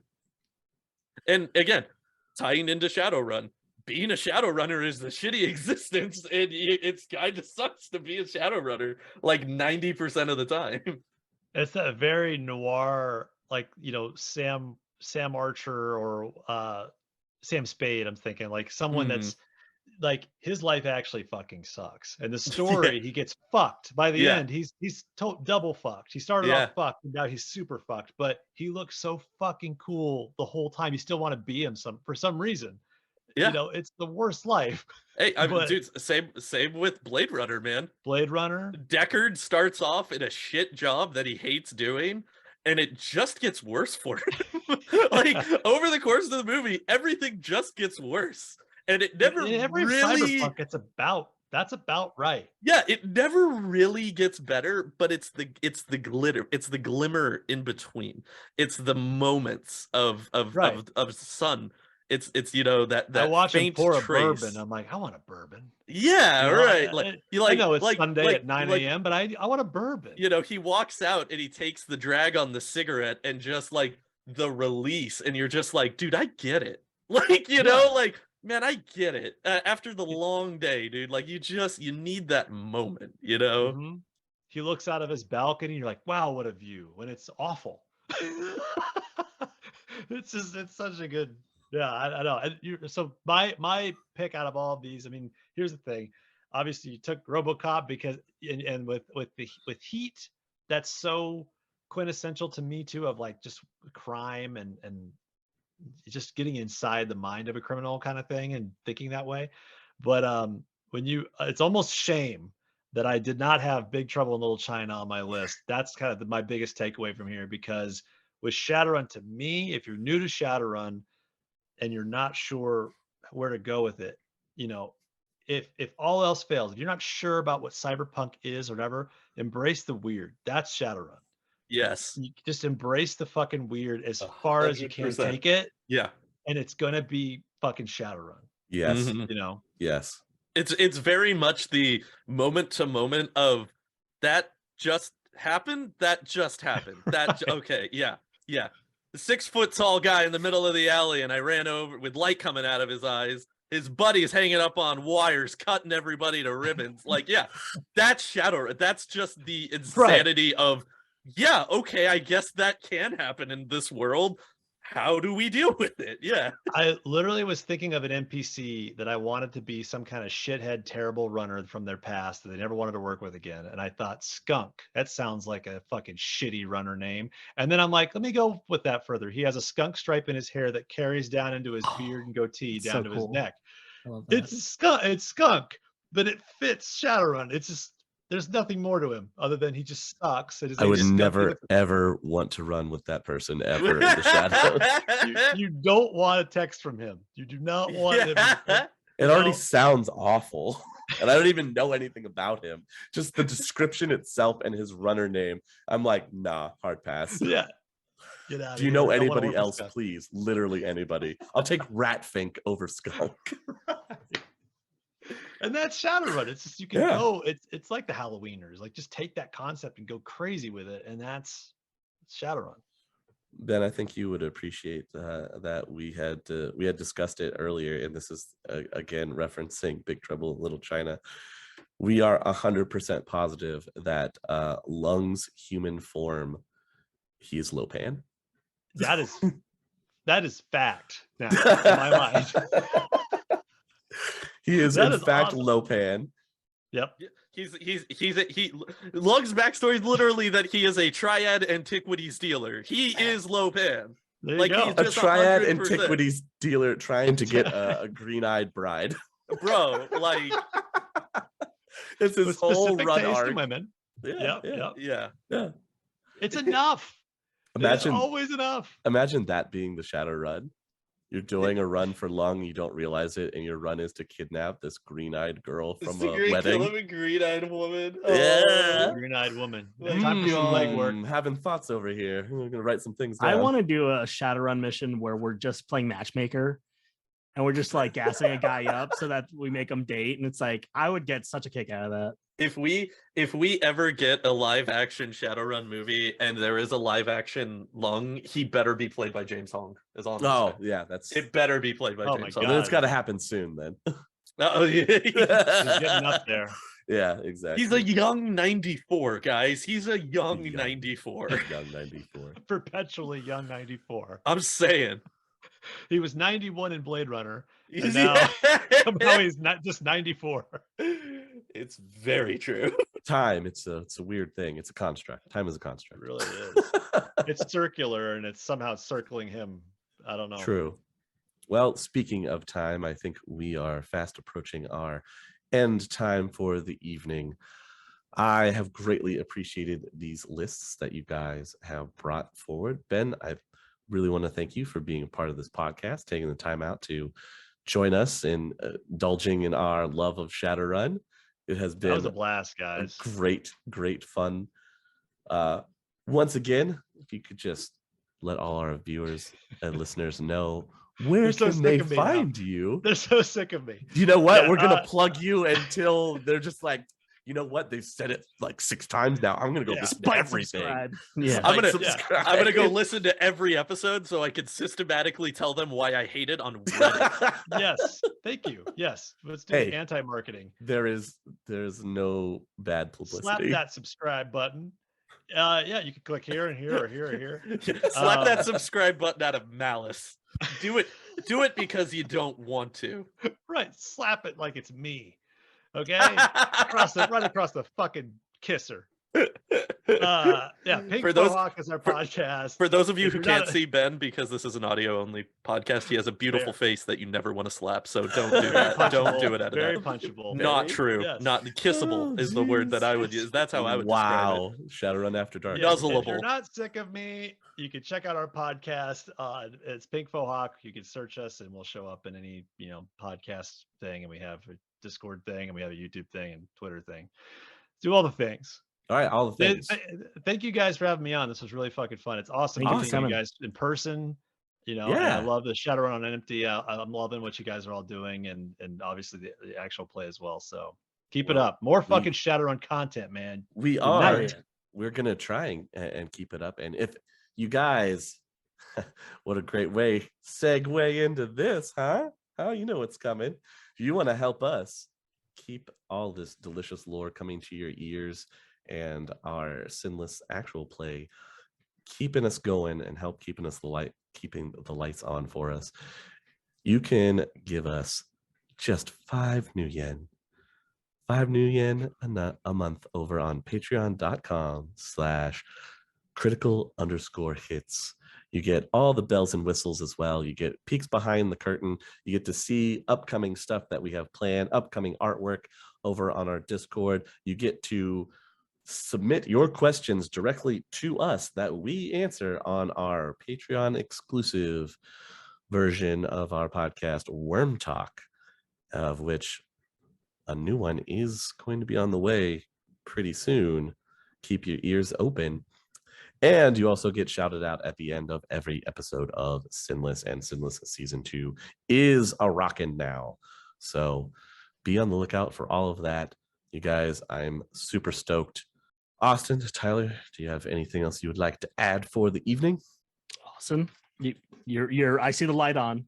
Oh, well, it's just a delightful evening with good new friends here. Ben, once again, I do want to say thank you for joining us. It was a delightful and heck of a time.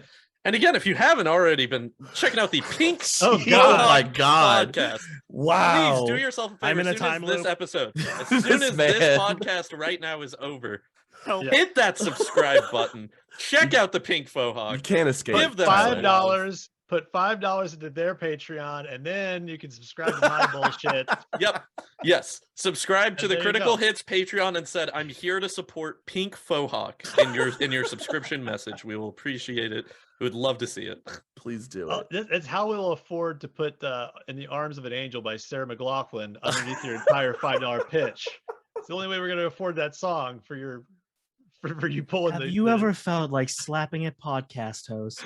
For only 5 new yen a month, you and your friends can do so. Show those motherfuckers what's up.